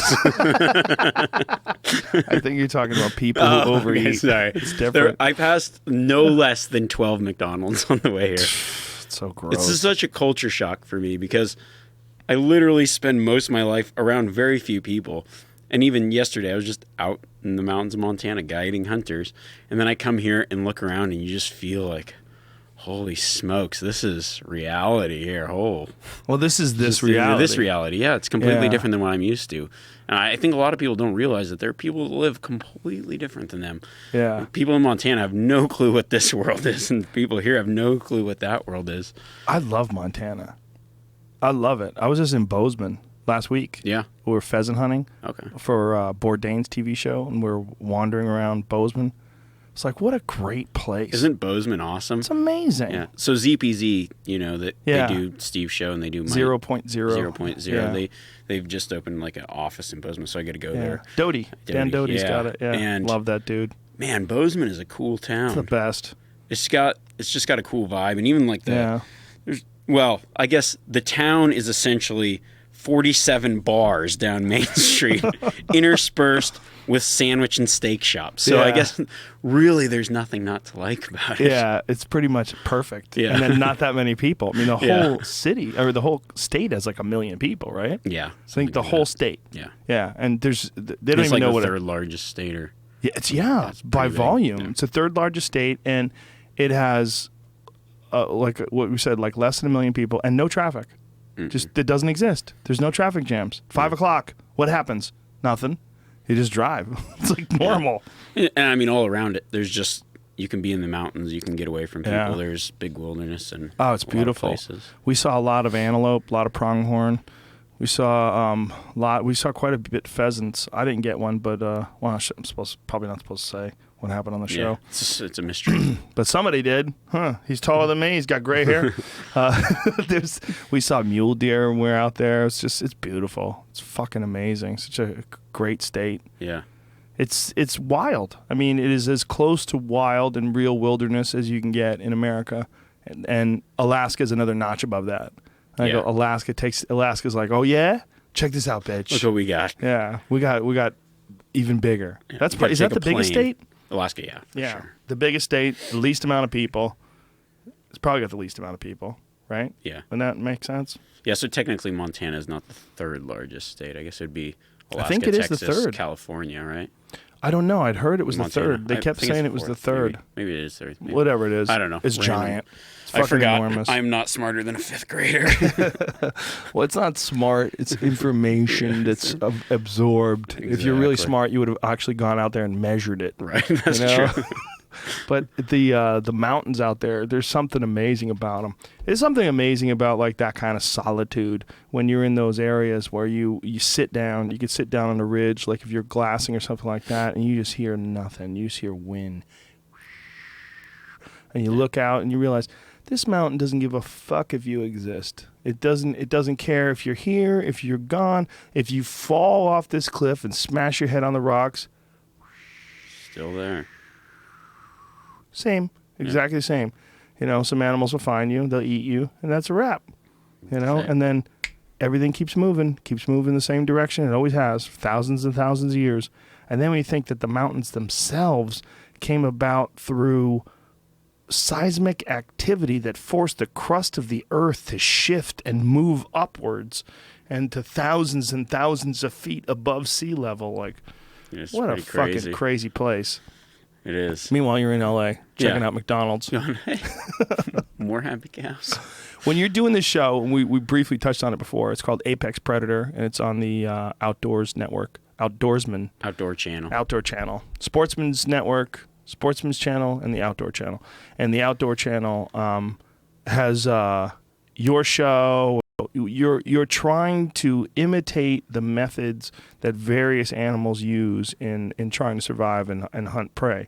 And I got curious about a couple of these that I haven't seen yet. First of all, the mountain lion one. What did you do for the mountain lion one? So the show is kind of, I see it as almost a natural history lesson where we're looking at humans are, in my opinion, undoubtedly the coolest species on the planet because we can adapt so many things that other animals do so well. But the other thing that we're looking at is how did humans become these top hunters? It's called Apex Predator, not that I'm the Apex Predator, that we're studying Apex Predators, but humans as a whole are pretty much at the top of the food chain. And we can look at everything a certain animal does or something in nature that's specialized and possibly try to mimic it in a way. And so with the mountain lion episode, what we did is the mountain lion is a very silent predator. They're quiet. And that's one of the reasons they're so effective. And so my thought was, well, can humans be as quiet as a mountain lion? How do we do this? So I looked at a mountain lion and met with the mountain lion expert. And then we actually did some experiments on the mountain lion as far as measuring its force it exerts on the ground and how loud it is and when it walks and the way it walks and with slow motion cameras and everything. And then I tried to mimic that in a certain way by using moccasins or even bare feet. And what I found out while doing this is pretty cool. I don't want to give it all away, but humans really, like the way we walk now, we heel strike, and it's a forceful impact. And what that forceful impact does is it puts, because we're bipedal, we put, all of our weight on one foot at a time, pretty much as we're moving our feet. And that's allowed, and especially the way we do it. But as humans, modern footwear has dictated the way we now walk with our heel strike. We used to walk almost identical to the mountain lion with our toes first, slowly rolling our planet and being quiet. So we've kind of evolved into this loud, bumbling animal when originally we naturally are quiet like the mountain lion. I've tried to run that way. On your toes. On your toes. Mm-hmm. And it feels so odd. It does. It feels like I'm doing it wrong, because the design, like what you're saying, of footwear is what is making people run heel first. It's running shoes. Yeah, I mean, obviously that we found out it makes you faster, but then you have all these injuries. I think it has to. I don't know. Because you're the way it was explained to me is you're propelling forward off your toe, so that's giving you more ground force to push off at a running gait. Because if you land on your toe, you have to lean forward more, and you don't have as much ground force exerted because you're using the inertia of the heel to roll forward and push forward. That makes sense. But, I mean, it makes us, I think, sort of, it's got to make us faster is what it was explained to me. But Whereas when you're on your toes, you absorb more shock. Mm-hmm. So I think I would probably less injury. Well, when I first started reading about this and hearing this, I watched my kids run around, and especially when they run around barefoot, and they run toes first. Toes first. Yeah. It's just that's natural for them. It's the natural way. You And then see we them learn do to it. walk different. Yeah. It's hard to reverse because you're trained so much to walk like that. But the only real way to do it is just go without. I used moccasins because there's a lot. You actually still feel the ground the same. It was just a piece of leather to keep the thorns and everything out. Because I was going miles a day, and your feet would get tired and sore, and you had to walk on your toes because otherwise your knees hurt, your whole body hurt. You just have to. Yeah. There's no way to do it otherwise when you're barefoot. Is that going to change the way you wear footwear when you go hunting? Do you wear like a thick, heavy mountain boot? What boot I wear depends on the terrain and what I'm doing. But generally, if I'm stalking in on something, I generally just take my shoes off. Always, I always have. Go in my socks or barefoot or with just some to be kind quiet. Of sucking. Yeah, because the stiff sole of a boot, you can't feel the ground. Right. And as a hunter, you really need to be able to feel the ground. Snapping twigs and things along those lines. Yeah, I think there's a lot of things that hunters do that I think a lot of people may not do, and I notice it when I guide people or whatever, even guys that hunt a lot but maybe not the type of hunting that I do. Like even the way we walk, a lot of people walk and they look down at the ground. Mm-hmm. So I don't get that. Like they don't want to step on anything. Yeah, but yet it's because same thing. We no longer need to feel the ground, but we should be walking with our heads up, looking around. We know how to walk. We know what's in front of us. That's when the poisonous spider gets you.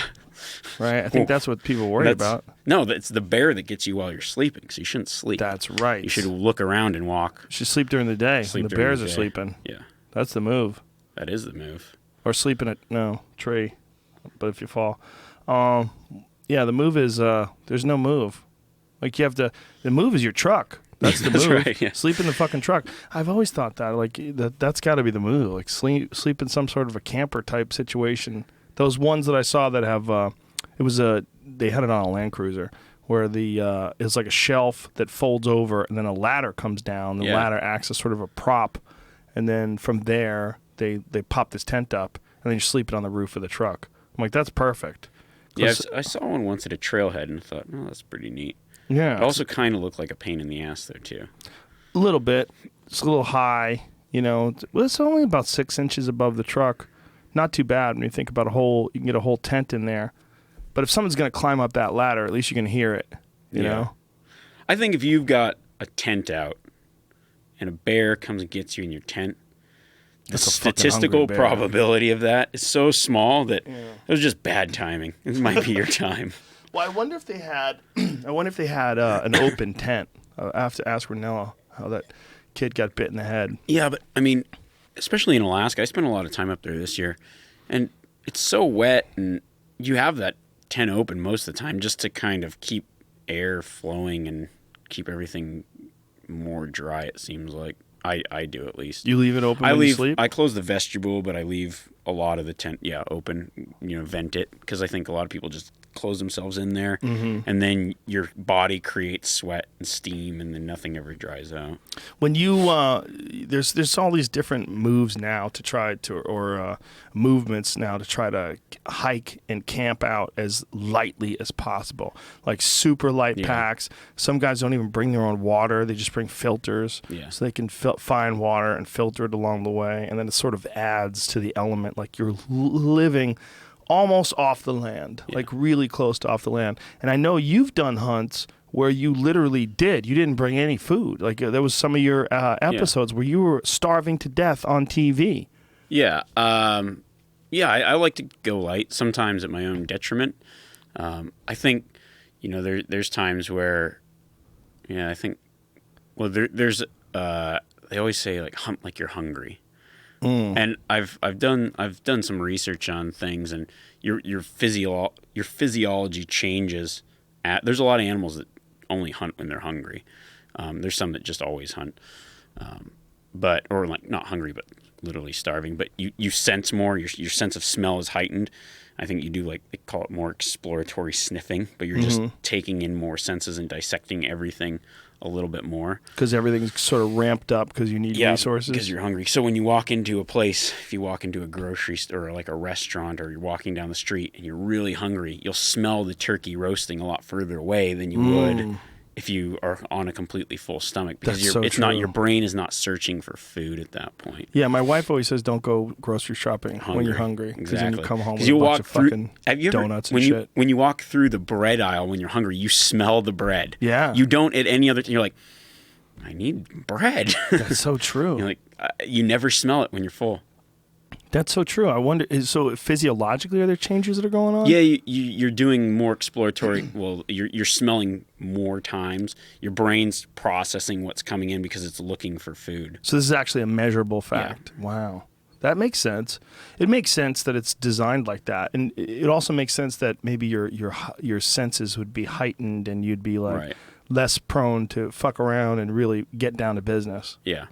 But, I mean, a lot of times, as far as going backcountry type, you can't carry everything you need most times. So you need to drink what water's there. You need to, I'll bring as much food as I can on a normal trip, but a lot of times I may, if you can find something to eat, or catch fish or whatever, it just aids in you being able to stay out there longer. Yeah, but you just have to rely on the ability to do that. And when you don't, like there was that one trip that you did on Solo Hunter where you, I think it was a mule deer hunt. Yeah, in Nevada. Yeah, and you basically were starving to death on TV. Yeah, I and part of that was I had food with me on that one, but I was burning way more calories than I was taking in. Because you're hiking in the high country and just going, and it was rough, steep stuff, and I didn't bring enough food. But I also wasn't finding any deer, so I just kept staying on and didn't have enough food. And then eventually I found a deer. I was like, finally. When you ate that deer, was that the best tasting thing you've ever eaten in your life? It was good. I think I ate the heart raw. Did you? Like, yeah. Oh, you bit into it on the show. Yeah. Like when you did the black bear episode, what did you do for that? That was foraging. So you did all foraging. All foraging. Just kind of, I wouldn't call it a survival episode, because I think that's kind of, it's hard to. I've decided the only real way to do a survival type show would be to film yourself, and that's the truth, because like Les Stroud does. Yeah. And I think like maybe I don't know if you've seen Naked and Afraid. Yes. I think that one's like the way they have it set up. It could be it's super legit in my opinion, but I think also like when you're trying to film a survival show, you're also filming a TV show, so you need to do certain things for filming that are detracting from surviving. So you may not be dedicating 100% attention to finding food and other things, I guess. Right. But yeah, I didn't bring any food or anything with me. So for 3 days I foraged like a bear would. And I wasn't intending to hunt anything. I was just foraging, and be like, well, is this a hunting show? Is this well, it's not really a hunting show, but it's also, I wanted to see what lesson I learned from that. And I learned a pretty sweet lesson as far as why humans possibly needed to hunt. Foraging sucks. Yeah, well, it devotes so much time, and you're eating, I call them like bitter leafy greens, just sticks and twigs, and it tastes like shit. And how much calories can you get out of that, though? Not that much. I mean, you can get enough energy. What I call it is like getting enough energy to go out hunting, because you at some point are going to want a substantial meal. And even just, obviously, like 3 days, you can fast for, you don't need that food. But when you're working and doing things, like if you were going out hunting, you're burning a lot of calories to try to get a bigger score that you can have for a longer period of time. Whereas foraging, you're just kind of constantly gathering. Little salads with no dressing. Like you would so monotonous. Eat through that so quick too. Your body would just like light that on fire. At some point when you're eating, like real bitter stuff like chicory and dandelions and crap, and it's just so bitter. You're like, whoa. Yeah, it's like, I'll just go hungry. Just longing for some Newman's Own salad dressing. Something. Cook it. I was like, this slug would probably be better than that. Now, when you ate the slug, and you said that there was a worm that you could possibly get, the brain worm. Did you know about that beforehand? No, I didn't. Apparently, I've done a lot of things that I find out. I like to do things and then research afterwards. It's kind of like trial by fire. I've dodged a lot of bullets, but I guess I think they eat rat shit that has something in it. Who does? Bears do? Slugs. Oh, slugs do. Oh, slugs slug. eat rat shit, and then that's somehow or another. You can... But it'd be in their intestines, so I know that enough to not eat intestines of a lot of things. I didn't even know slugs had intestines. I thought they were just a slug. Now they've got a whole little system whole tract going on. Yeah. Well, I've fed my chickens love snails. They'll fuck a snail up, man. If they find a snail, my chickens are funny, man. They'll stand by, like if I'll pick up a rock, and they'll wait around the rock, and I'll lift up the rock, and they fucking swarm under the rock looking to get at whatever's in there. Like they know now. Their brains are so small. They're so stupid, but they know now that when I go near a rock, I'm going to pick it up for them. They know there's some shit underneath that rock. They go after it. But when they see a snail, they'll fucking fight over it. They'll check each other out of the way and jack that snail. Yeah. They're predatory little fuckers. Snails are a lot better than slugs. I put my Remi Warren seal of approval. But you ate everything raw. You didn't try to cook anything? No, I cook stuff too. Did you? Yeah. You have to watch the episode. I eat something that might even make Fear Factor. Really? But it was good. I was like, oh, hey, this is delicious. Now, what about, I saw the otter episode, and you held your breath for like 4 minutes, right? Yeah, a little over 4 minutes. That's crazy. I did it in this studio. I had that guy, the Iceman, Wim Hof. Have you heard of that guy? No. He's the guy that summited Everest in his shorts with no shirt on. Yeah, with ice shoes on. He ran a half marathon in Finland at 30 below zero weather with no shoes, in shorts with no shirt on. Yeah, he's got this crazy breathing method.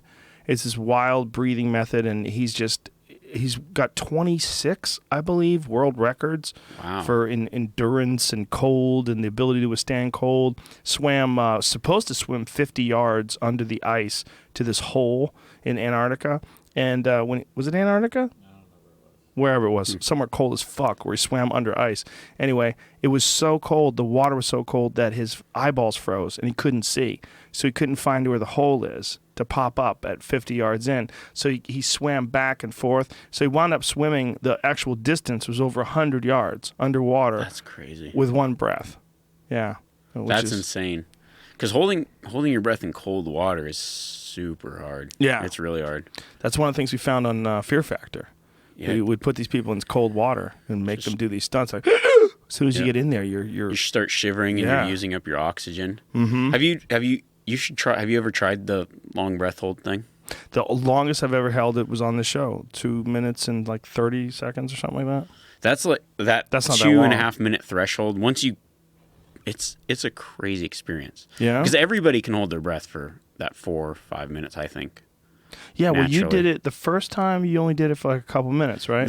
Just like straight out of the gate, no practice, just 1.5 minutes. And then, and by the end of the few hours, I was holding my breath for over 4 minutes. And this was just someone teaching you a method. Mm-hmm. Well, really, it's just a mental thing. Yeah? You get over it. It was just knowing that you aren't going to die when your body's screaming that you are. It's a weird... But once you break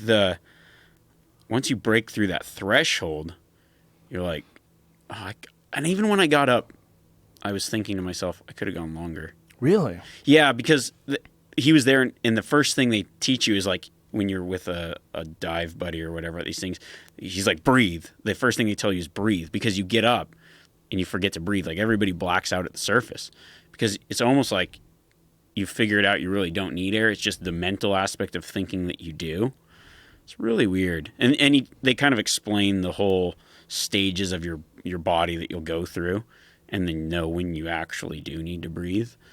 And it's like the coolest feeling though when you get up and you're like, wow. It's a mental thing and a physical thing, and it's a cool feeling. Well, it's a primal terror. Yeah. Not having any air is a primal terror.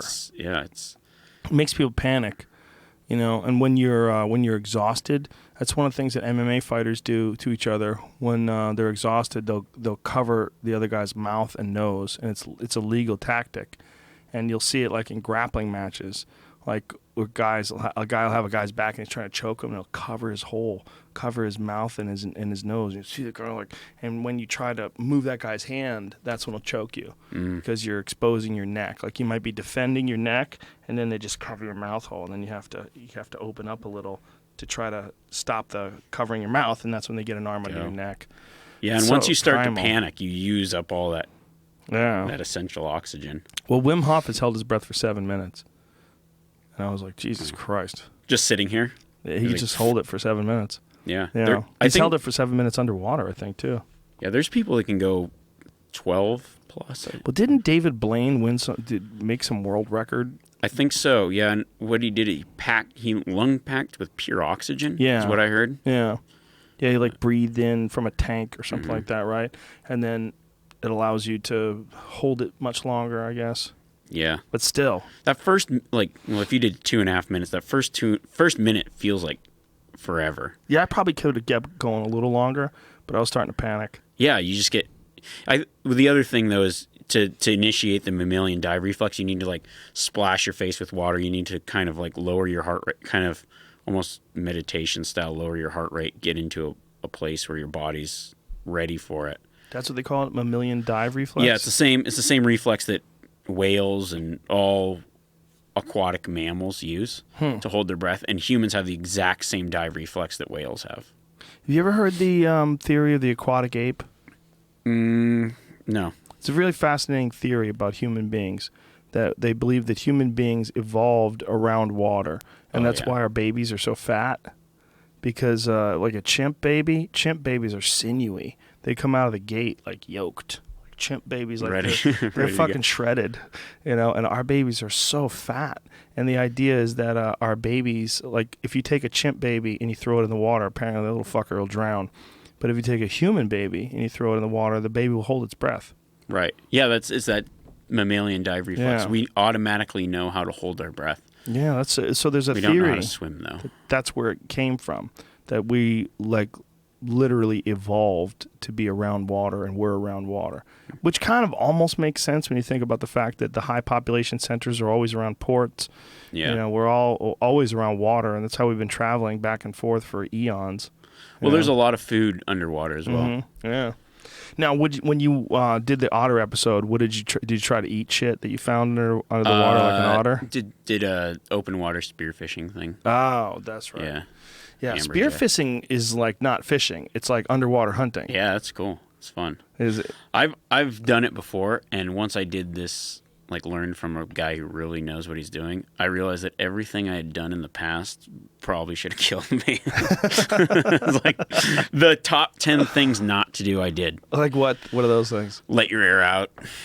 I would as I would swim up, and I would dive pretty deep without anybody, without a buddy, and just all kinds of stupid stuff. So did you do the proper calculations? Bourdain was telling me he loves scuba diving, but he said one of the hardest things was learning the calculations. You've been this deep for this long, so you have to go to this area and wait, and then go to that area and wait. There's calculations that you have to do to make sure you don't get the bends. You don't do that when you take a breath from the surface, because when you're scuba diving, you're breathing compressed air. Right. So as you go different depths in the water, the pressure changes on your body, so the amount of oxygen in that space changes. So if you take a breath, if you dove down, took a breath from compressed air and went up, your lungs would explode. You'd be dead. Whoa. That's why when you free dive, it's one breath. You can't be down there and go emergency sipping on oxygen and then shoot up to the surface, because you'll float right up to the top and explode. Oh, wow. You'd be dead. So you gotta, if you take it from the surface, your lungs change with the space of air. If that makes sense. That does make sense. So as you dive deeper, your lungs compact, but what that does is it puts the same amount of oxygen in a smaller amount of space. So it's almost like you feel you have more breath, I guess. But you feel the pressure. And then as you go up, your lungs expand, so it kind of feels... So you can kind of play with your breath hold based on the depths that you're at. I've never been in deep water before, but I would imagine the pressure must feel really freaky. If you're what does it feel like on your body? It just feels it feels heavy. Heavy pressure, yeah. Wow. And the weight never of your thought about that before. and so your buoyancy changes as well. So it depends how deep you're diving, but like I was weighted for 33 feet. So at 33 feet, I would float to the top. Below 33 feet, you sink. Oh, so the first 33 feet, you kick down. You're kicking harder because you're floating, right? Once you get past that, you can slowly kick because, to change the amount of energy you're doing. And you can keep going down, down, down, but because as you're sinking. And then when you come back up, you need to kick hard. And then once you hit 33 feet, you pretty much just float to the surface. So if you blacked out, as long as you're above 33 feet, you'll pop back up. Wow. So on your way up, because most of the blackouts happen at the top. What kind of crazy assholes figured out how to take air, stick it in a tank, connect a tube? I mean, when did they first start doing that? When did scuba diving first start getting done? I'm not sure. I know they used to pump it from the surface in the big helmets, Oh, that's right. Yeah, so they'd be on the top. I remember watching videos about that. Boy, those fucking things must have leaked like crazy, too. They probably use tree sap and shit to just seal lead up suit. Just drop you in like a rock. The first time somebody got the bends, they're probably like, "What's wrong with this pussy?" Oh yeah, probably had no idea. They were just making it up as they went along. Yeah. But free diving is not the same issues, right? You can take a deep breath and you can go as deep as you want and come back up as quick as you want, right? Yep. No speed. And that's how you did it. Yep. So that seems to me like super risky, though, right? Like if you're down there and you're running out of air, that's got to be. No? I don't know. I mean, it could be. I guess I think it's like anything. If you do it safely, right? Yeah, it's kind of unnerving when you dive down and you look up and it's like you're really deep and you're holding your breath. You're holding your breath. But if you start to panic, it's counterproductive. Right. You're gonna use up your. So when you feel like you're out of air and you start panicking, then you're out. You're going to be out of air faster. You're fucked. Yeah. Now, when you do it and you dive down and you go as deep as you can, and then you're spearfishing, do you have like a watch on that tells you like where you're at, or are you just going based on I can hang in here for like another 30 seconds and I got to start heading up? Pretty much. And you could drop a line down that you could almost see, like dive by a line that has markings on it. I guess. I mean, I'm by no means a dive expert, right? But I mean, it's one thing that I do enjoy doing. It seems awesome. Yeah. Now, when you do it though, like what is the longest time you've ever? I mean, you held your breath for 4 minutes. What was the longest time you ever held your breath while you were free diving and spearfishing? Probably 2 minutes. 2 minutes. Yeah, it's about half.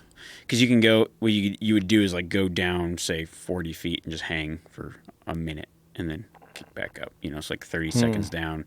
Minute back up to the surface. And so you're going to like a reef or something like that? Yeah, or you just like for that episode we were in open ocean. Most everything I've done before was fishing around, like spearfishing around reefs, but this was open ocean, just blue. Like that's kind of weird because you're kicking down, there's no bottom, just blue water. You see a giant shark swim by. You saw sharks? Yeah. Oh God. But then you get there, you hang, and you see this whole school of fish, and then they come up to you. Like big school of big fish. I mean, these are 40-pound fish. There's a video that somebody sent me from South Africa of these guys. South Africa? Maybe Australia. Not sure. I think it was Australia now that I think about it. These guys caught a marlin, and they're bringing in the marlin, and a shark mauls it like feet from the boat. Like really? 6-7 feet from the boat. Cuts it in half, and all they pull up is the fin. Or the nose, the what do they call it? Big shark. What do they call the sword? The sword, whatever it is. Like everything from the gills back is gone. It was a big shark. It was a great white. Yeah. Just severed it in half, smashed it. It's like fuck that, fuck all that. Yeah. They throw a propane tank in there and try to shoot it with a 30-06 afterwards. Great movie. Yeah. Now, when you saw the big shark, did you freak out at all? No, and it was gone as quick as it appeared.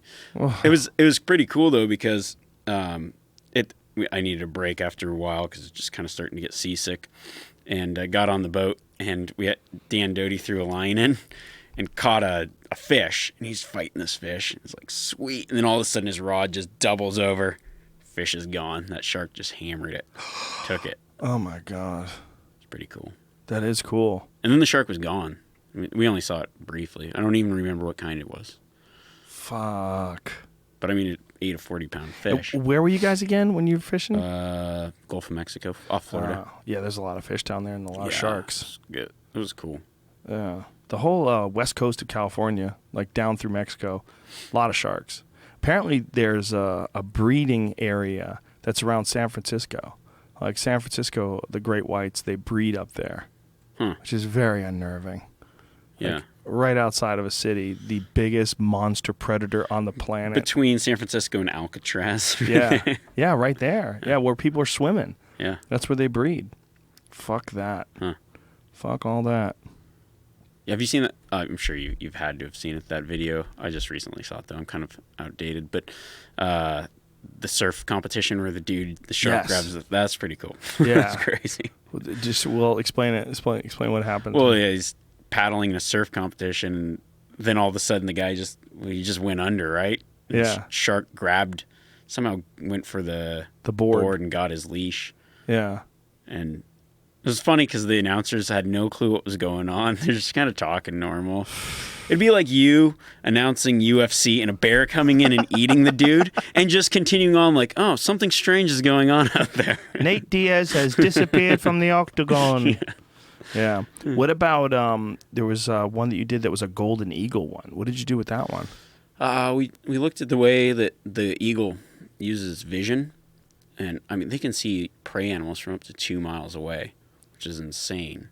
I've heard that about bald eagles in Alaska, that they can see fish on the water. Yeah. Like fish that are coming up on the surface, they could see for miles. Yeah. They say that eagles have, well, even as they're flying, they can see things so much faster.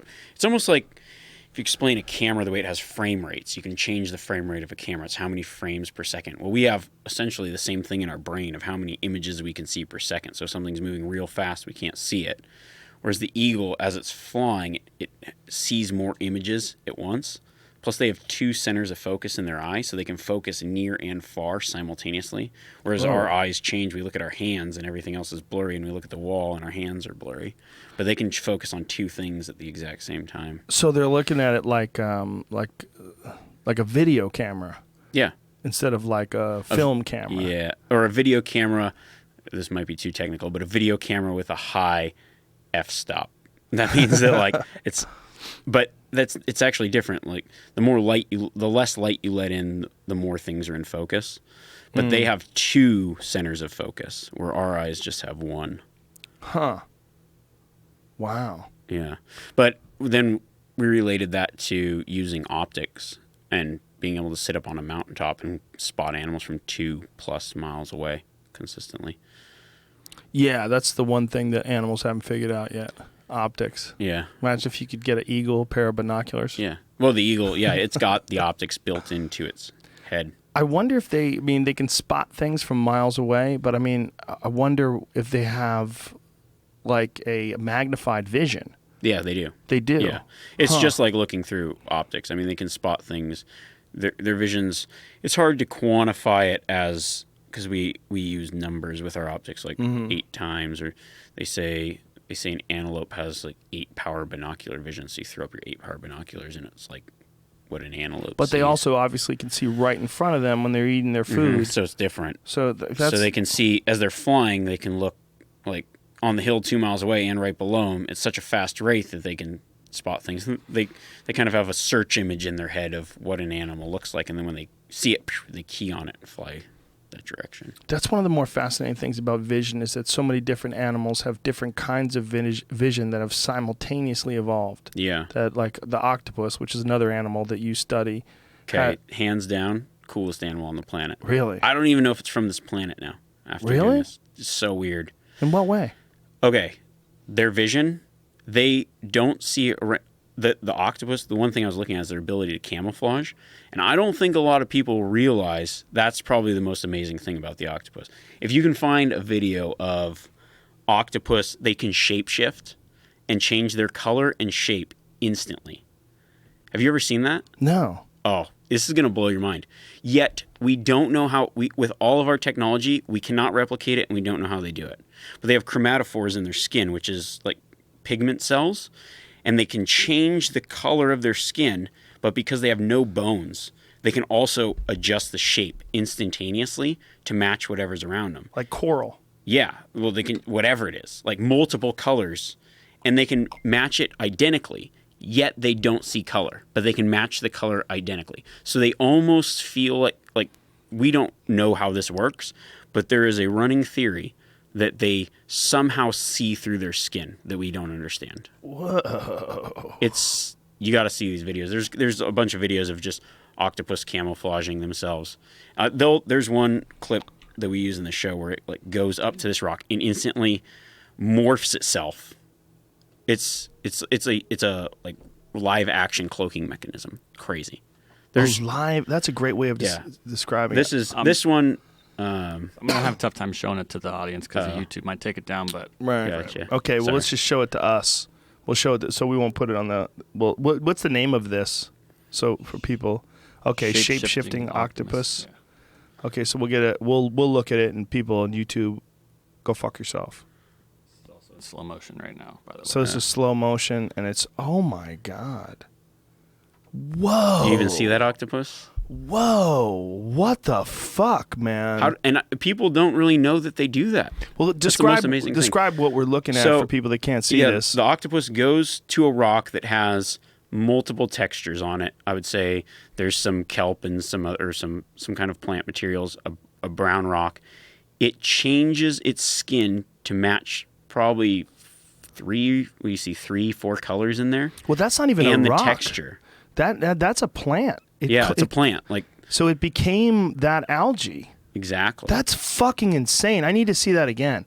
That is. I had no idea they could do that. They do it instantaneously too. If there's there's some videos of it where it does it it's so fast. Within a second, it changes. That's why they had to play it in slow motion. So that right there, we're looking at an octopus. Yep. That is insane. That's insane. That is fucking insane. That is a goddamn alien. And then he shoots ink and disappears. Yeah. So he follows it, and then it does it again. Boom. It clungs down to so the now, ground. now if you were looking down on it, it's matching the spots and everything of the ground. That is insane.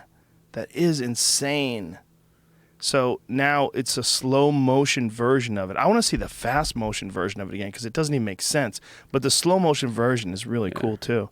Like we're looking at this thing, and I swear it has all the bumps of algae. It looks like like the Predator, like from the movie. Like when it becomes the octopus again. It's a cloaking mechanism. We can't think about all the. That's what I was talking about earlier. As far as camouflage goes, we put so much science into camouflage, and this is the end-all be-all of camouflage. If we could figure that out as far as any application for it, that's what we aspire to. And yet, with all of our technology, I hopped in a plane and flew all this way while I was, emailing someone across the country simultaneously. Yet we can't figure out how the octopus does that. That is I had no idea. Because, we're not exaggerating this, folks. If you're watching this, or if you're listening, you really have to watch this. I've never seen this before. Isn't it crazy? So one of the things is we brought this to light in the show is this is the fact that people should learn about the octopus. Yeah. And it's not like a thing it does every once in a while. It does it constantly. It's always doing that.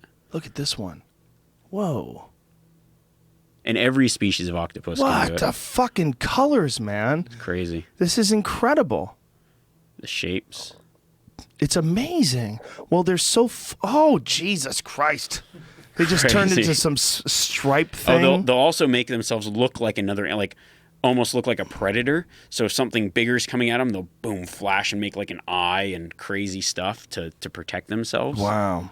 I almost feel bad eating them, but they're my favorite sushi. Yeah. I really enjoy them. It's okay. They're pretty delicious. They live when they're very, broiled, very too. short lives as well. Do they? And their brain capacity, they advance so fast. An octopus lives about 2 years. That's it? Even these giant Pacific octopus, maybe, I think they live, I can't remember exactly, 3-4 years maybe, tops. That's it? Yeah. And then, but they learn rapidly. Like they can figure out. What the fuck is that? That's an octopus. What the fuck is that? It looks like a bear with an algae suit on, and it's running on 2 legs. While looking like a stick. While looking like some piece of floating coral or some plant matter. That is insane. I literally had no idea. Yeah. That's probably one of the most amazing things I discovered while doing this shit. Or just like. Did you have any idea before this? I had not to this capacity. And I'm thinking to myself, like, how did I not know? I feel like I know a decent amount about a lot of things. Get some more, Jamie. Yeah, there should be. I wish I could find I wish we had that episode going right now. It's going to air here in a few weeks. Well, when it airs, text me when that one's going to air, and the next day we'll play some clips from it if we can. Yeah, you guys won't pull us off YouTube, right? Nah. You can do whatever you want. He pulls us off YouTube. I've really had no idea. Look at that, man. I thought they just became like the color. I didn't know that they could assume shape and like everything. The texture of algae. And when we're talking about the texture of algae, we're not exaggerating. I mean, it looks like leaves. And it goes to sand. Look at that. And then goes back. Look at the speed that it changes instantaneously. Oh my God. Instant. And they're really fucking smart too. Yeah. That's the other weird thing. So we were in and this wasn't on the show, so I don't mind talking about it, because there was this one octopus, and we were just kind of like messing with it, and they grab, their suckers are pretty strong and on you, and we would use these little pieces of fish, and there was this thing that was like a wand where we could kind of lure it out. Well, it had figured out the fish was sitting up on the top of the tank. So it like distracted us by grabbing the wand. And as we're doing this, arm reaches up, grabs the whole dish, and brings it in. It's like, screw you guys, I'm not playing your game anymore. It was so weird. Like, smarter than I was. Well, you've heard about the fish tank that was missing. The guy was missing like some really expensive tropical fish, and he had two fish tanks across from each other, and they set up a camera, and he watched the octopus climb out of one tank, go across the floor, climb up the other tank, lift up the lid, climb inside, jack the fish, eat it, climb back out of the tank, go across the floor again, back into his tank. Yeah, the Denver aquarium where we did this episode at had locks on the octopus tank top.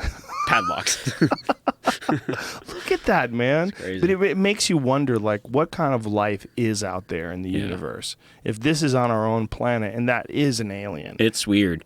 And I've heard that they can figure out if you put a fish... What the fuck is that? Look at this.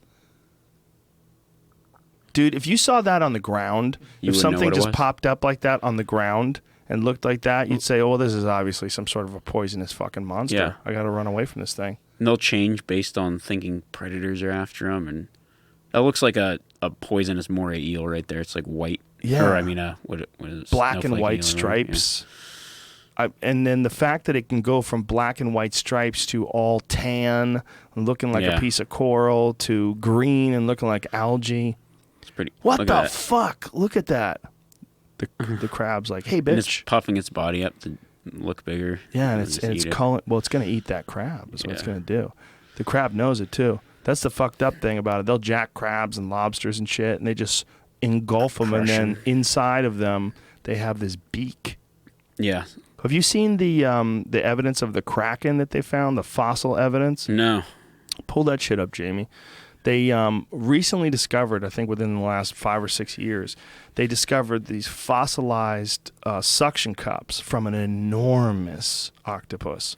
And they think that at one point in time, the idea of the kraken, that was like a mythological creature, that there was some enormous octopus that would take out boats and shit and kill people. They think there really was something that was that big now. Well, there's quite a few species of, like, even giant squid that we've never actually seen alive. Maybe now we have, but... Well, we've seen a few of them now, but they're really recently, too, like within the last decade. Like, look at that. They think this is from a 100-foot-long octopus. It's a fossil. Because imagine a 100-foot octopus that's as smart as they are. They would kind of tap one side of the boat as you go look over the other side. Yeah, I'm sure. It's crazy. Well, they probably jack people out of boats. They probably really did if they found out they could eat people. I mean, look, a person, especially back then, people were tiny. Yeah. You know, like the average Roman soldier, I think, was only like 5'2" or something like that, or 5'3". People were really little back then. Like Civil War. In the Civil War, the average man that was fighting the Civil War was 130 pounds. They were like tiny little people. Wow. Because nobody had any fucking food. Yeah. Because they hadn't figured out proper hunting methods. They weren't recreationally working out either. Yeah. There was no roids. Working. There was no weight gaining powder that you buy from GNC. No one was doing squats. And these fucking giant 100-foot octopus probably would jack those people. Yeah. I mean, it only makes sense. They would just... Why would they... They don't have morals. You know, the idea that, well, the humans are our friends. No, they'd flip that boat over. But imagine just looking in the water and seeing a 100-foot octopus. I mean, a 100-foot octopus is many times bigger than the room we're in. Right. Yeah, and they change their size, too. They fill up, I mean... Many times bigger than this fucking room we're in, man. How was door to door here, from here to here, how big is this place? What would it be? 20 feet? 20 feet, maybe. Yeah. Right. Most. 5 times bigger than that. A fucking octopus. It's crazy. Jesus, Jamie. Is that just its head? Or it's I think it's whole body, tip to head. Like, it says they found it in Nevada, too. Oh, Jesus. Of probably course. It's like the Berlin ichthyosaurus area or something. Yeah, probably. If they found it in Nevada, that means Nevada was probably underwater, just like parts of Montana that they keep finding. The Great Basin Lake is the largest lake in North America. Look at that, man. Look at that. How do you say that? Ichthyosaur State Park in Nevada may be a part of the beak of an ancient giant cephalopod, such as an octopus or a squid. Yeah. Wow. I used to go there, look around as a kid. You'd see some cool stuff. Yeah, okay, so this was 2013 that they found this. So I was reading this thing about, it was on Dig, and, you know, Dig is a great website, like a portal to a bunch of other, like, really cool articles. And it had one of them where they were saying that we'll never find all the dinosaurs because of the nature of gathering fossils. And right. Fossils, they find apparently, see if you can find that article, because I don't want to misquote it, but I think they were saying that they find 2 new species of dinosaur a month. Wow. Yeah. Yeah. Like, what? So I think the name of the article is "We'll Never Find All the Dinosaurs." But I think that was one of the things that they were saying was there are so many dinosaurs we're finding, but the nature of a fossil being discovered, like, or created rather, like when we die, most likely we will not be fossils. We'll just rot, and then we'll get eaten by bacteria or whatever, and rodents and whoever the fuck eats our bones, and that'll be the end of it. Like, if you leave, I mean, I'm sure many times you've stumbled across some bones out in the woods that were some animal, and you know what you're seeing is just like what remains, and if you came back in 10 years, that'll be gone too. Yeah. Well, think about 1 million years. Think about 10 million years. Now think about 65 million years was the last time we had dinosaurs. Now think about 250 million years was another extinction event. So look at that. We aren't finding. So yeah. So you see if you find the what the number is, because if you scroll down, they were talking about, it was one part of the article was how often they find. This is not the same article, although it has the same. I think it's the same. It might have been an aggregate thing where they took it from one scientific study and made a bunch of articles about the with the same title, but. They don't know. They don't know how many dinosaurs they were. They don't know what the fuck they all looked like. No. I mean, it's probably a shitload of them that everybody ate, and they can't find any fossils of them. You know, like the chickens of the dinosaur world. Like, good luck finding them. The bottom of the food chain. Well, that's why it's amazing to me when they find something like that Hobbit person.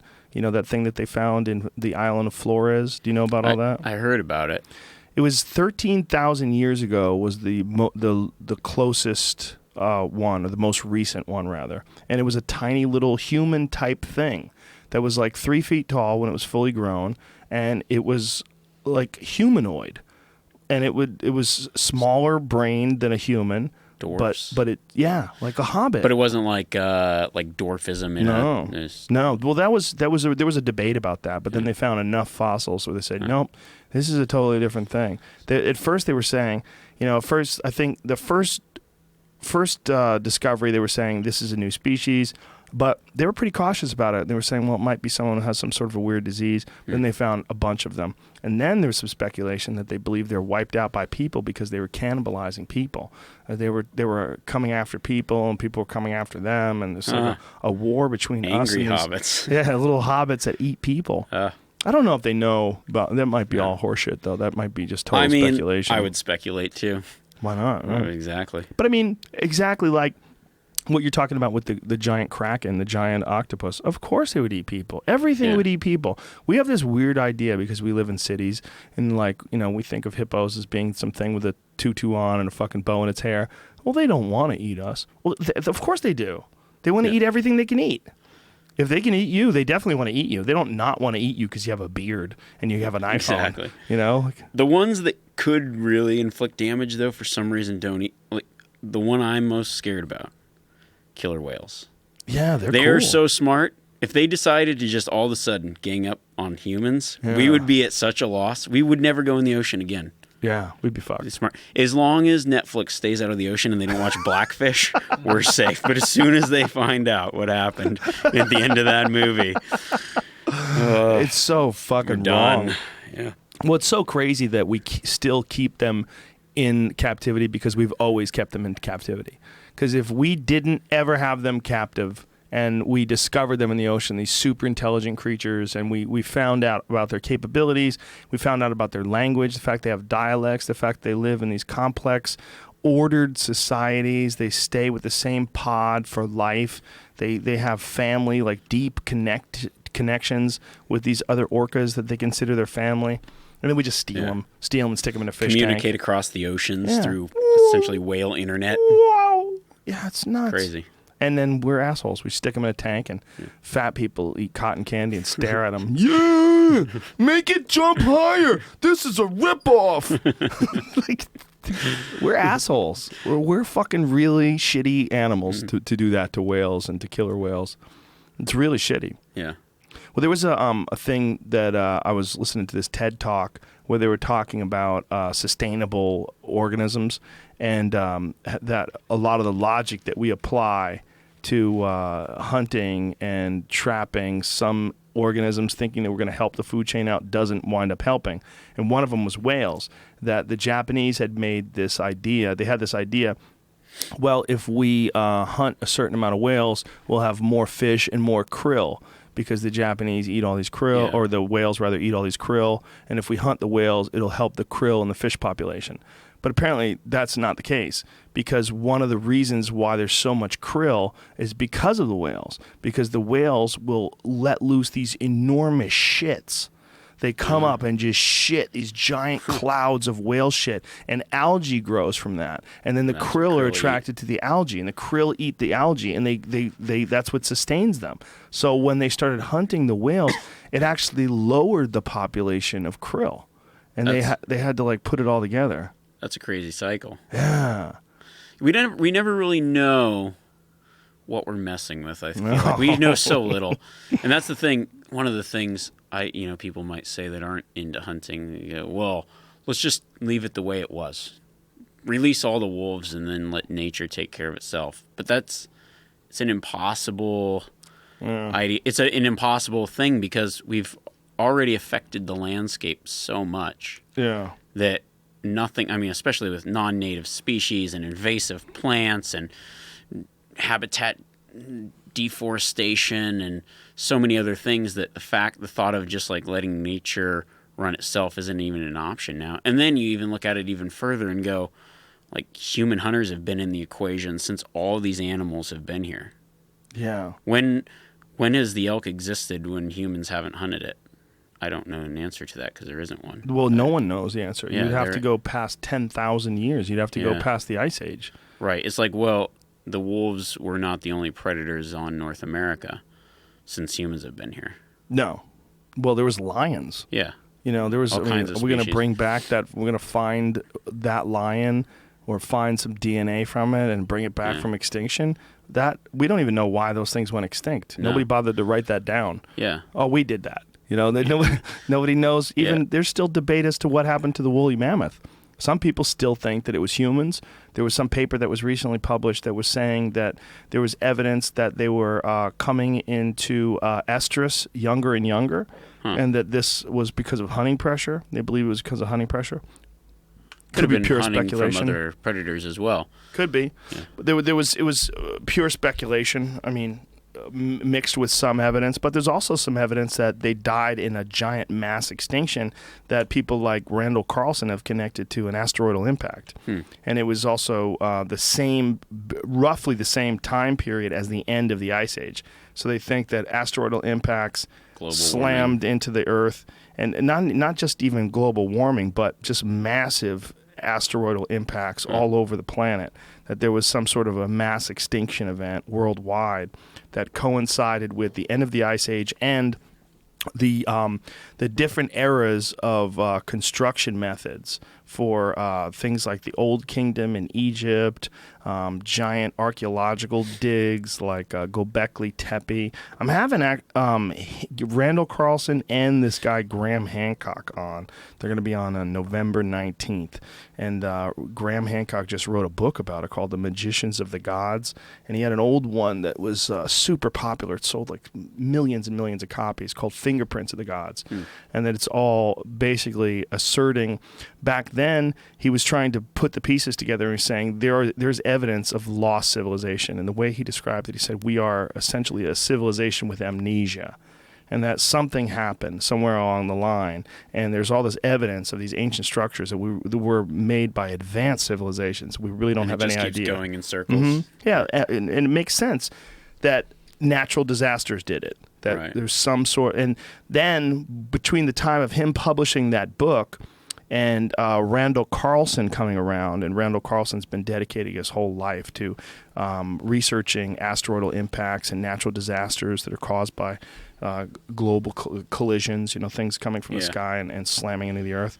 But he's amassed a giant database of factual evidence that from other sources. So it's not like him finding this stuff, but it's like they've discovered things like tritonite, which is I think that I'm saying it right, but it's nuclear glass.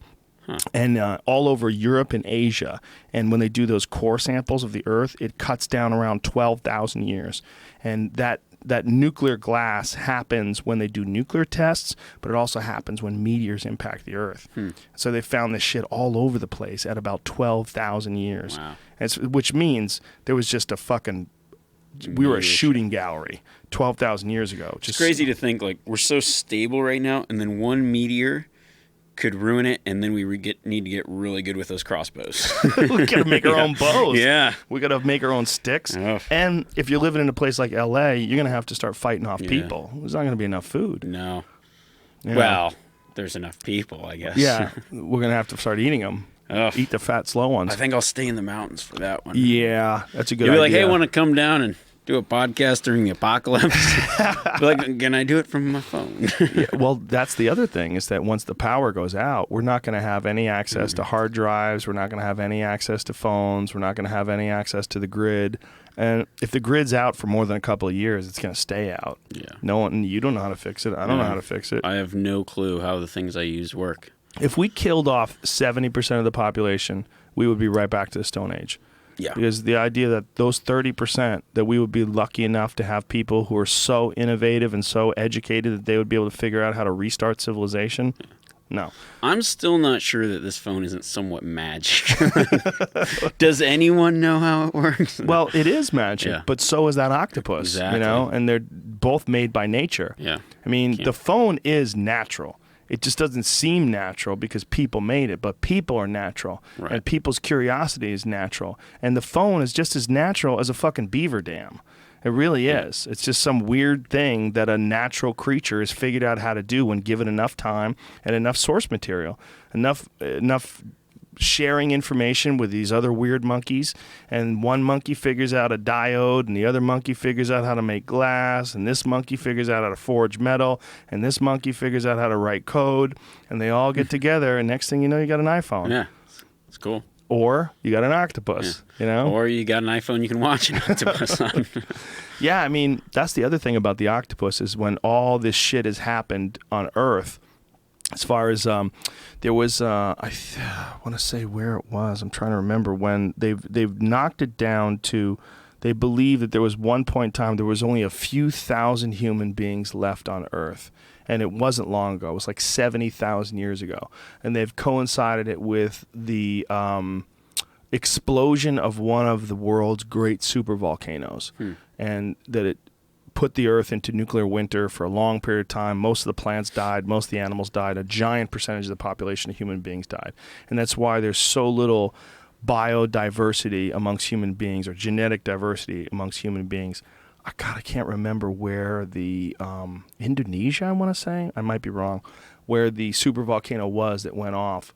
But see if you can find that. Supervolcano, 70,000 years ago, killed off giant percentage of the population. So that's where like all these preppers are ready for the Yellowstone supervolcano, and it's just going to be... Well, those guys are idiots because they go on TV and everybody knows they're in Pasadena. They're just going to fucking go right to that guy's house because he's got canned peaches and bullets. Was it in Indonesia? Toba in Indonesia. Yeah. So that supervolcano that erupted 70,000 years ago basically almost killed us all. We got down to a few thousand people. And, I mean, we've got real close a few times. Yeah.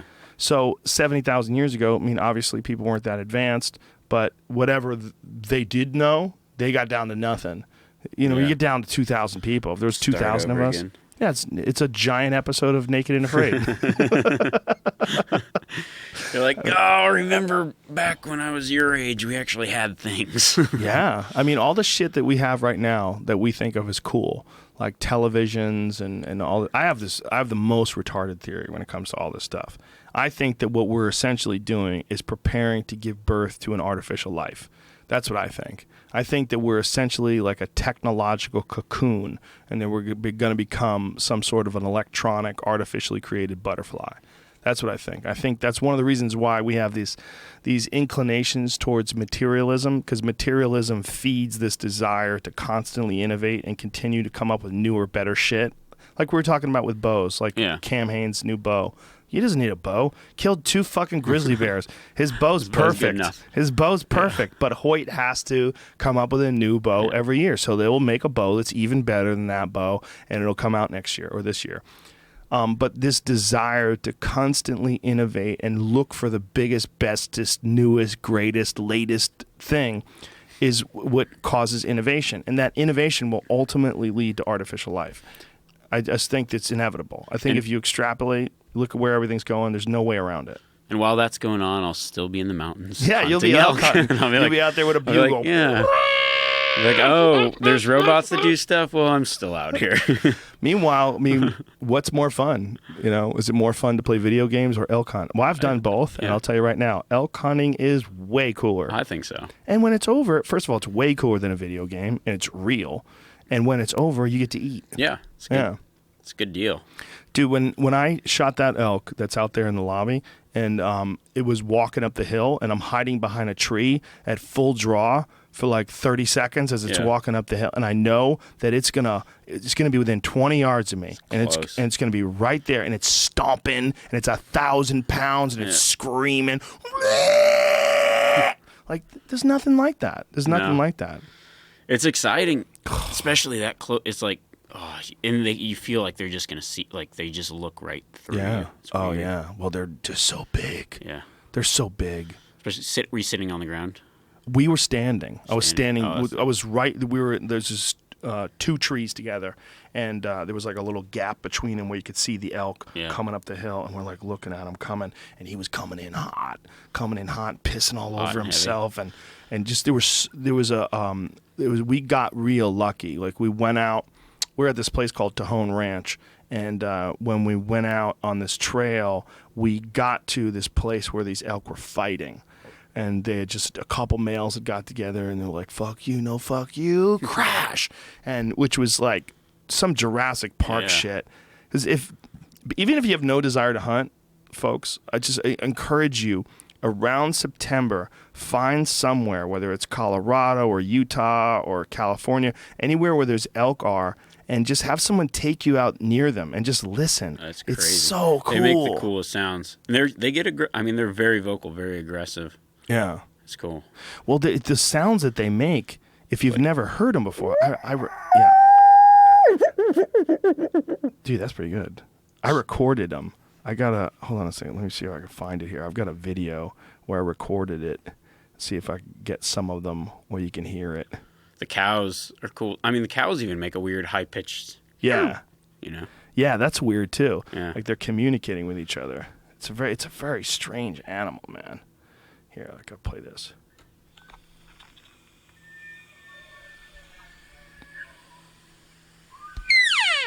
That's That was a call. Yeah. That's my friend Brian, who's making the noise, and he's trying to pull them closer to us. But you hear them off in the distance. They start screaming. That's it.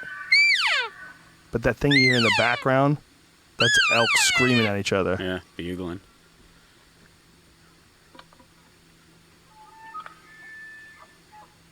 Yeah.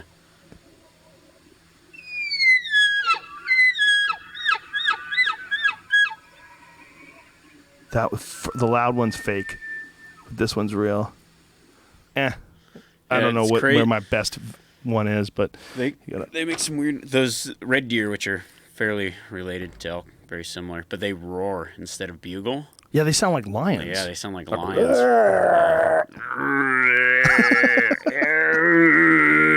They look like something out of Dr. Seuss too. Yeah. They don't look like stags. Don't look real. Nah, they don't. Yeah, especially like caribou don't look real either. Yeah, their antlers are way too big for their head. They look stupid. Yeah, I took my dad caribou hunting this year. That was really fun. And he shot a big caribou, and it's like the antlers themselves. That's the hardest part to carry out because it's just cumbersome. It's awkward. Awesome trees growing out of an animal's head. Well, between them and moose and elk, it's like, how did this happen? Where they evolved uniformly to have these like super similar, bizarre tree-like growth growing out of their head that they only use when they're fucking. Yeah, and then after they they're lose done them. fucking, they lose them. Just gone, and then they grow them back. Well, we found Brian, my friend from Tejon Ranch, found a dead elk that got stabbed by another elk. Oh, yeah. They were duking it out, and one of them just ran the other one through with his antlers and killed him. And he was a big elk too, like a big 6x6, huge 1,000-pound dead elk with holes in his body from. Yeah, that'll happen. I've seen at least red deer, but when they fight, and then the third one when they get in a fight with three, and the one just kind of side punches them while they're fighting, and then sucker punches them. Yeah, it's always that bitch. Yeah, he's not even involved in the fight. No, he's not even. He like wasn't even in the running. It's just so crazy that this has been going on like this for thousands of years. That's how they do it. They grow trees out of their head. They smash into each other, and the girl's like, "All right, you can fuck me. Yeah. I like the way you tree fight." But the elk are probably looking at us, going like, "Look, dudes are into belly shirts now." They're like, that's so weird. Oh, he's got the best metal box that he drives around in, and he gets to fuck. Yeah. Yeah, it's all nature itself. I mean, the octopus. I mean, is way weirder than anything you'll ever see in the world of the ground. You know, the land world. That's more bizarre than anything I think I've ever seen in my life. The ocean's really our largest wilderness. I mean, it's huge. I think there's a lot we don't know about it. There's some crazy stuff.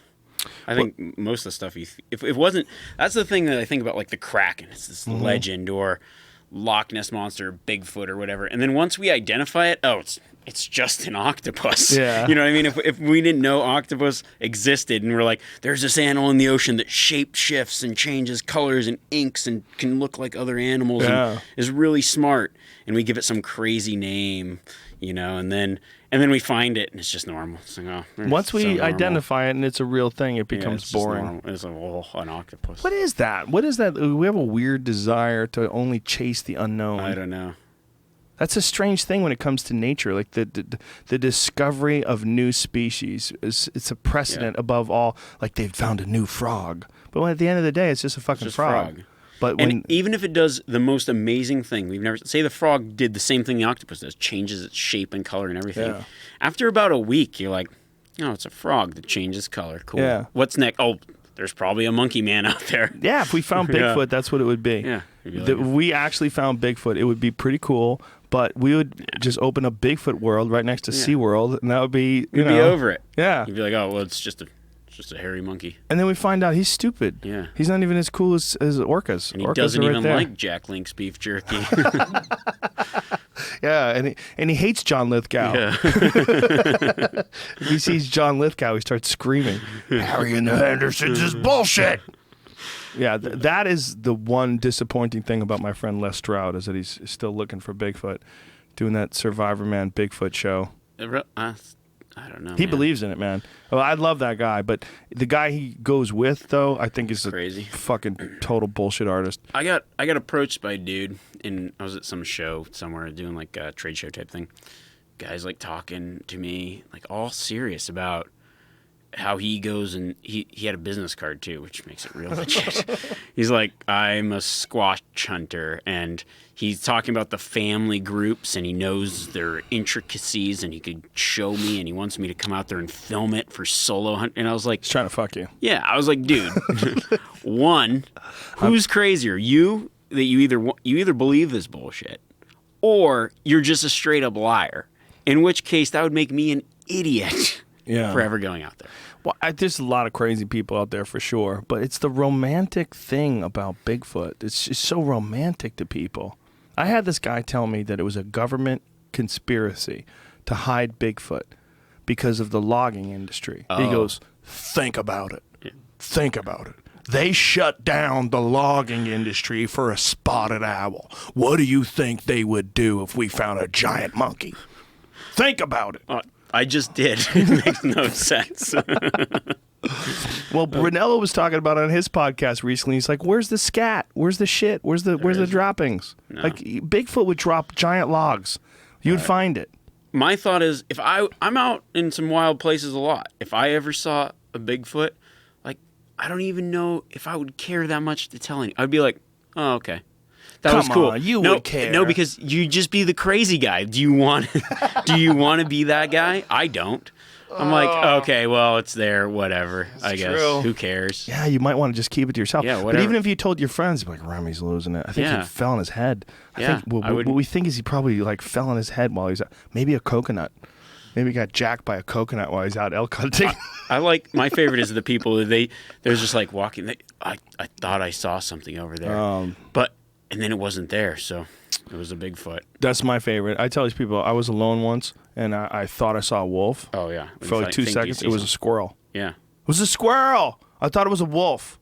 People driving down the roads, when you see a house cat in an open field, it looks like a black panther, you know? Oh, that happens all the time. All the time. Lack of perspective in the distance. It looks huge. Yeah. I was talking to the guy when we did the bear episode. The biologist was like, yeah, to be honest, most of my work is just people calling saying they see panthers and mountain lions. They just turn out to be house cats. He's like, that's the majority of my work. That's fielding calls like that.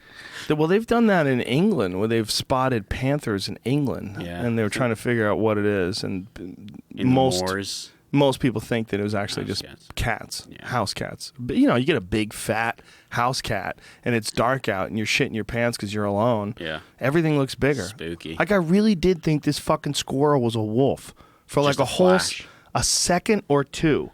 Because it was eating out of your bird feeder. No, we're in Alberta. I gotta put this drink down.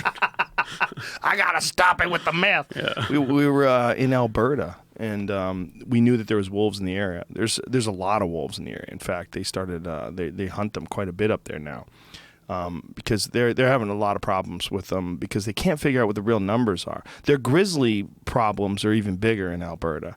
Because they don't have a season on grizzlies, and grizzlies aren't scared of people at all. Right. Because there's no season on them, they just don't give a fuck. They just come towards people, and they believe it's going to take like a couple tragedies before they open up a season on them. Yeah. But you've been to Alberta, I'm sure. I actually haven't. You haven't? No, I want to. Well, it's like any super dense wilderness where good luck trying to count what the fuck's in there. You have no clue. I don't even know how they do it. They do hair traps. Catch hairs and then do DNA samples, but before that, it's weird. And even if they do that, I mean, how can they have enough traps? You're looking at. I have some video of us driving to one of the locations we went to, and it's insane. Like we're coming over this crest, and everywhere to the left and everywhere to the right is just dense forest with no fucking people anywhere there, and a shitload of bears, and a shitload of moose, and a shitload of elk. And they just don't know. No clue. The only way they know is by hunters with camera traps. And the catch-22 is the hunters don't want to report the grizzlies. Because if they report the grizzlies, then they shut down the black bear hunting. Because right now, grizzlies are endangered. Right. Or I should say protected. They're not endangered. They see them every day. They're shutting down. They have... like a lot of people don't like the idea of baiting. They don't like the idea of leaving out food and Ranella explained like his own distaste for it the last time he was here. I totally get it. But if you want to hunt bears in Alberta, you have two choices. You either can't hunt them in the spring because you'll never find them, right, or you hunt them in the fall when they're eating berries on hills. And you can find them there. You can spot and stalk and shoot them there. But if you want to shoot them, other than that, you have to bait. And so they bait and they set up these bait stations. And they get these bears accustomed to coming into these one areas to get food. Well, they're shutting them down all the time because grizzlies come in. And my friend John Rivet, who's up there, says, dude, you don't even want to see them when they come in. He goes, because you're looking at black bears, the big ones like 500 pounds. And then all of a sudden this fucking bus comes in through the woods. And they come in totally different. They're not quiet. They're not trying to sneak around. Own the place. Snapping twigs and coming in like a school bus. And he goes, and then when you see them, you're like, what the fuck? They're just so big. Just a big monster brown bear that just scares everything away, and you got to shut the bait down and get out of there. So they shut the baits down, and then some of them, they'll take carcasses from the black bears, after they take the meat off of it, they take what's left and they'll throw them in the areas where the grizzlies are, just to try to maintain them in that area, try to habituate them to that one area. But even that, good luck. He's like, there's a lot of them. Like they really don't know. They don't know how many. So there was a study recently that came out that I tweeted that was showing how many. There's way more grizzlies up there than they thought ever.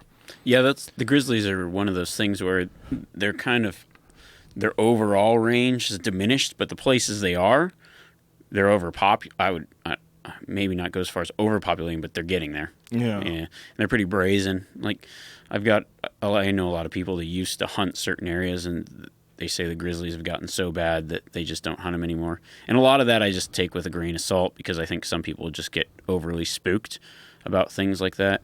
But these are people that I trust and believe that they know what they're doing there. Well, there's also that weird thing that happens when grizzlies get used to being around people, and when people are shooting elk or deer and they hear a gunshot and they think it's a dinner bell. Yeah. And they come running towards where the gunshot was because they know there's going to be a gut pile. That gets spooky because bears are really habitual. Like that's why they have to capture them or kill them when they catch them eating people's garbage. Because once they find garbage, like that's their spot. Yeah, they're just gonna keep coming back. I was doing this this film project thing in Alaska, and I tracked down this guy that killed a Kodiak bear with a knife, buck knife.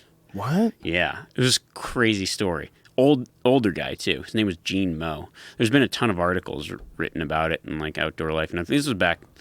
Wasn't that long ago, but I can't remember. Did he put the knife in a musket and shoot it? No. So, I mean, you hear like these bear stories, and I was just like, I'm tracking down some of these bear story. God. And so he's on Kodiak Island. Kodiak brown bears are the biggest bears in the world, but there's not that many attacks, surprisingly, for the size of the bear and the many there are. But there's also not. Kodiak Island isn't like Yellowstone Park. I mean, you don't have that many people there, really. So he's skinning out a deer, turns around, the bear's just on him. All he has is the knife. So he's like trying to fight it off, stabbing the thing, and the bear like tore a piece out of his arm, out of his leg, picks him up, just shaking him around. Then the bear goes off, and at one point he's just like thought he was done. He's like yelling at the bear. The bear comes back and mauls him another time. He's stabbing it, fighting it off. And then I guess he stabbed it enough times. He kept like trying to feed it his arm while just like he said he was out of strength. I think the bear went off, started like laid down, was bleeding out. He might have crawled to his rifle at that point. I think I can't remember if the bear was dead or not, but he shot it after the bear was just like laying there. And then hikes, 3-4 miles back to the beach. Oh, and he was like, I can't remember how old he was. He had over 60 something. Yeah, I remember this story now. Yeah, he was in his 60s. Yeah, he was. And then he says, so then his son, they meet his son. They take him to this. There's one cabin there where there's year-round residents, and it was actually on, I think, Raspberry Island there. And they bring him into this cabin. There's this German couple that lives there. And like he said, they brought him in the cabin, and for some reason, I cannot remember exactly why, but the dude that owned the cabin ended up taking a chainsaw and cutting out the wall so the rescuers could come in and get a stretcher and like stabilize him because he was just dying on the table. And they take him to Kodiak Hospital, do all the surgeries, skin grafts, everything. Saved his life. Ended up he ended up buying the bear back at an auction, and they made like a rug thing.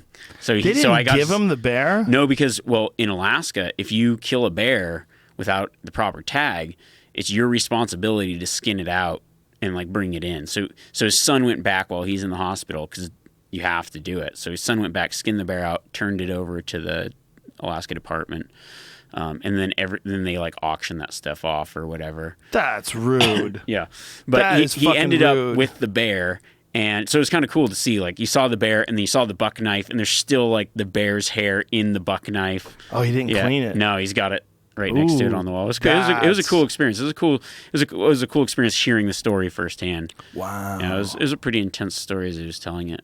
Yeah, I can only imagine. It was cool. That's crazy. It would have been cooler if he didn't shoot it.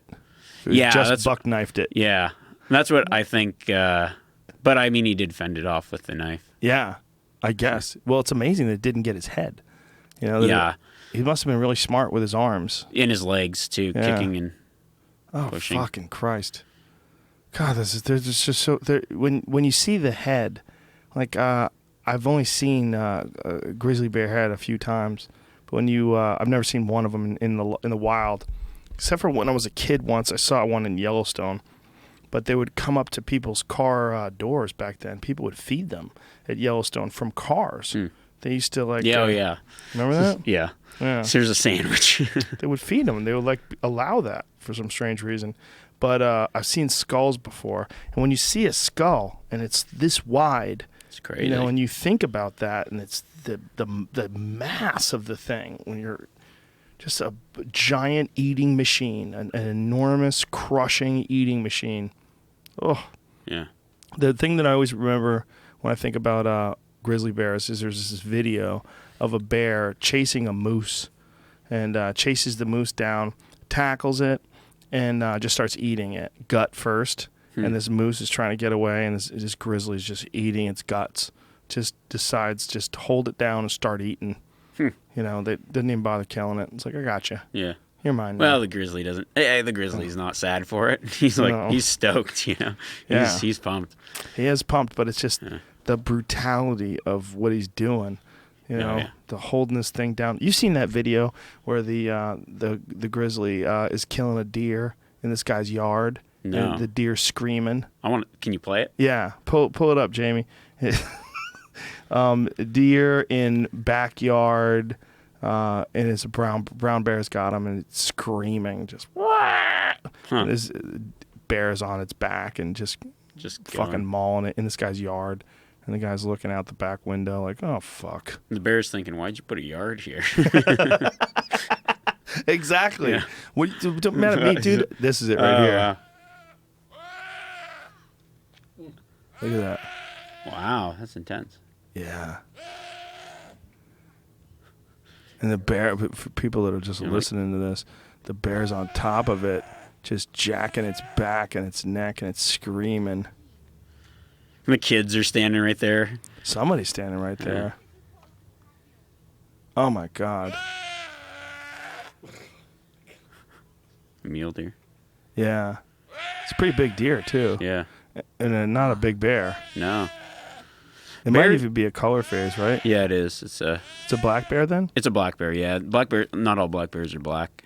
Yeah, color phase black bear. Yeah. For people listening, they can get like blonde even. Blonde, red. Oh my God, is that bear attacking that chick? Oh, that's a dummy that was in the zoo. That's a lady that climbed over the fence. The polar bears are our friends. Don't make me watch this. Shut this off. I can't. I just can't. I can't. Have you ever been in a situation where you felt like vulnerable to animals? No, I haven't. I mean, no, I've seen animals be semi-aggressive, but no, nothing that's real serious. Have you been in areas that have large wolf populations? I have, yeah. Like reintroduced wolves? Yeah, reintroduced wolves. Have you noticed a difference between when they were before or how they are now? Yeah, well, now things are changing because there's a season for them and everything. Like, they're managed now. In some places, right? Yeah. Not in Wyoming, right? Wyoming still doesn't have a season, I believe. Do they? Maybe it's not anymore what they did for a while.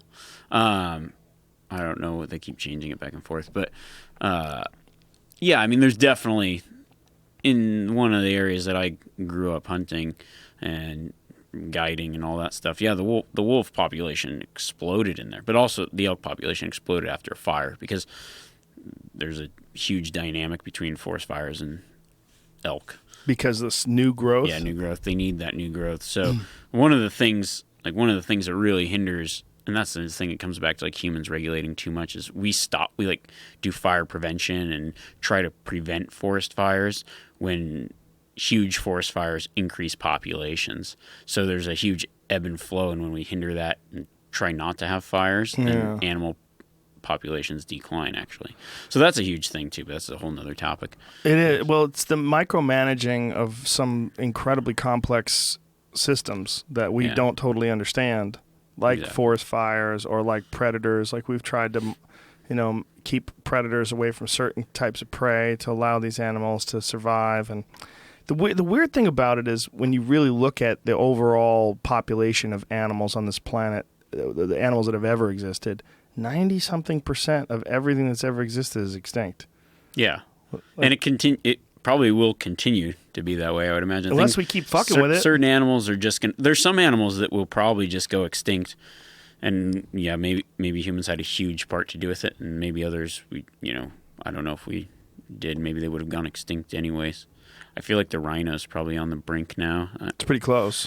Yeah, it's sad. It's too bad. It's such a cool animal, and they're so prehistoric. Apparently, they move incredibly fast. Yeah. Like, it's such a wild animal. When you look at it, like, that might as well be a stegosaurus. Like, what is the difference between that, and a triceratops? Not much. Not much. Warm blood. Yeah. Really. I mean, some different variations in the horns. Triceratops is a cold-blooded animal, right? Mm. But were some of the dinosaurs, I want to say a few of them were warm-blooded, like some of the beings, enormous creatures that lived during that time were warm-blooded. I think that's a more recent debate. Yeah, but on the wolves, yeah, they've definitely in reintroduced areas affected populations, but the wolf populations then explode. Like elk populations explode, wolf population explodes, elk population drops, wolf population remains large, and you would almost think, well, over time, the wolves would start to die off, but they can also just become more nomadic, kill off an area, and then just move on. Yeah. They're fucking smart, too. Yeah. When you did that wolf episode, that was really cool because, when you mimic the tactics that they use of chasing animals into, like, traps. Yep. They set traps for elk. Yeah, they would... Well, a wolf hunts animals by chasing. So if an elk stands its ground, the wolves generally won't go in and kill it because they stand a risk of being injured.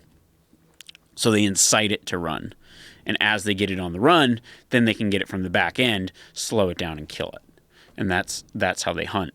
And, yeah, so that was in that episode, me and my brother tried to do the same thing, run the elk, catch up and cut them off and hunt like the wolf. I mean, they have they've got a lot better stamina than us, and they're just far superior at doing it. But humans are pretty good at doing it as well, which is pretty impressive. Well, that's a big thing in Africa, right? They've been doing persistence hunting. Yeah. And the other thing about elk is how quick they can move up the side of a mountain. Yeah, but they tire out fast. Do they? Yeah, if you chase it, you'll see their tongues are hanging out. They're a big, large animal. Like even you think of a horse, and if you push a horse up a mountain, like you can walk up a mountain faster than a horse over a long period of time. Really? Yeah, especially in the heat. They just start to overheat. Whereas we sweat and we carry water, and they're just like... I would have never imagined that because when I see people packing out with horses, I'm like, well, that's because the horses don't get tired. No, they do get tired. And they sweat still. They sweat. But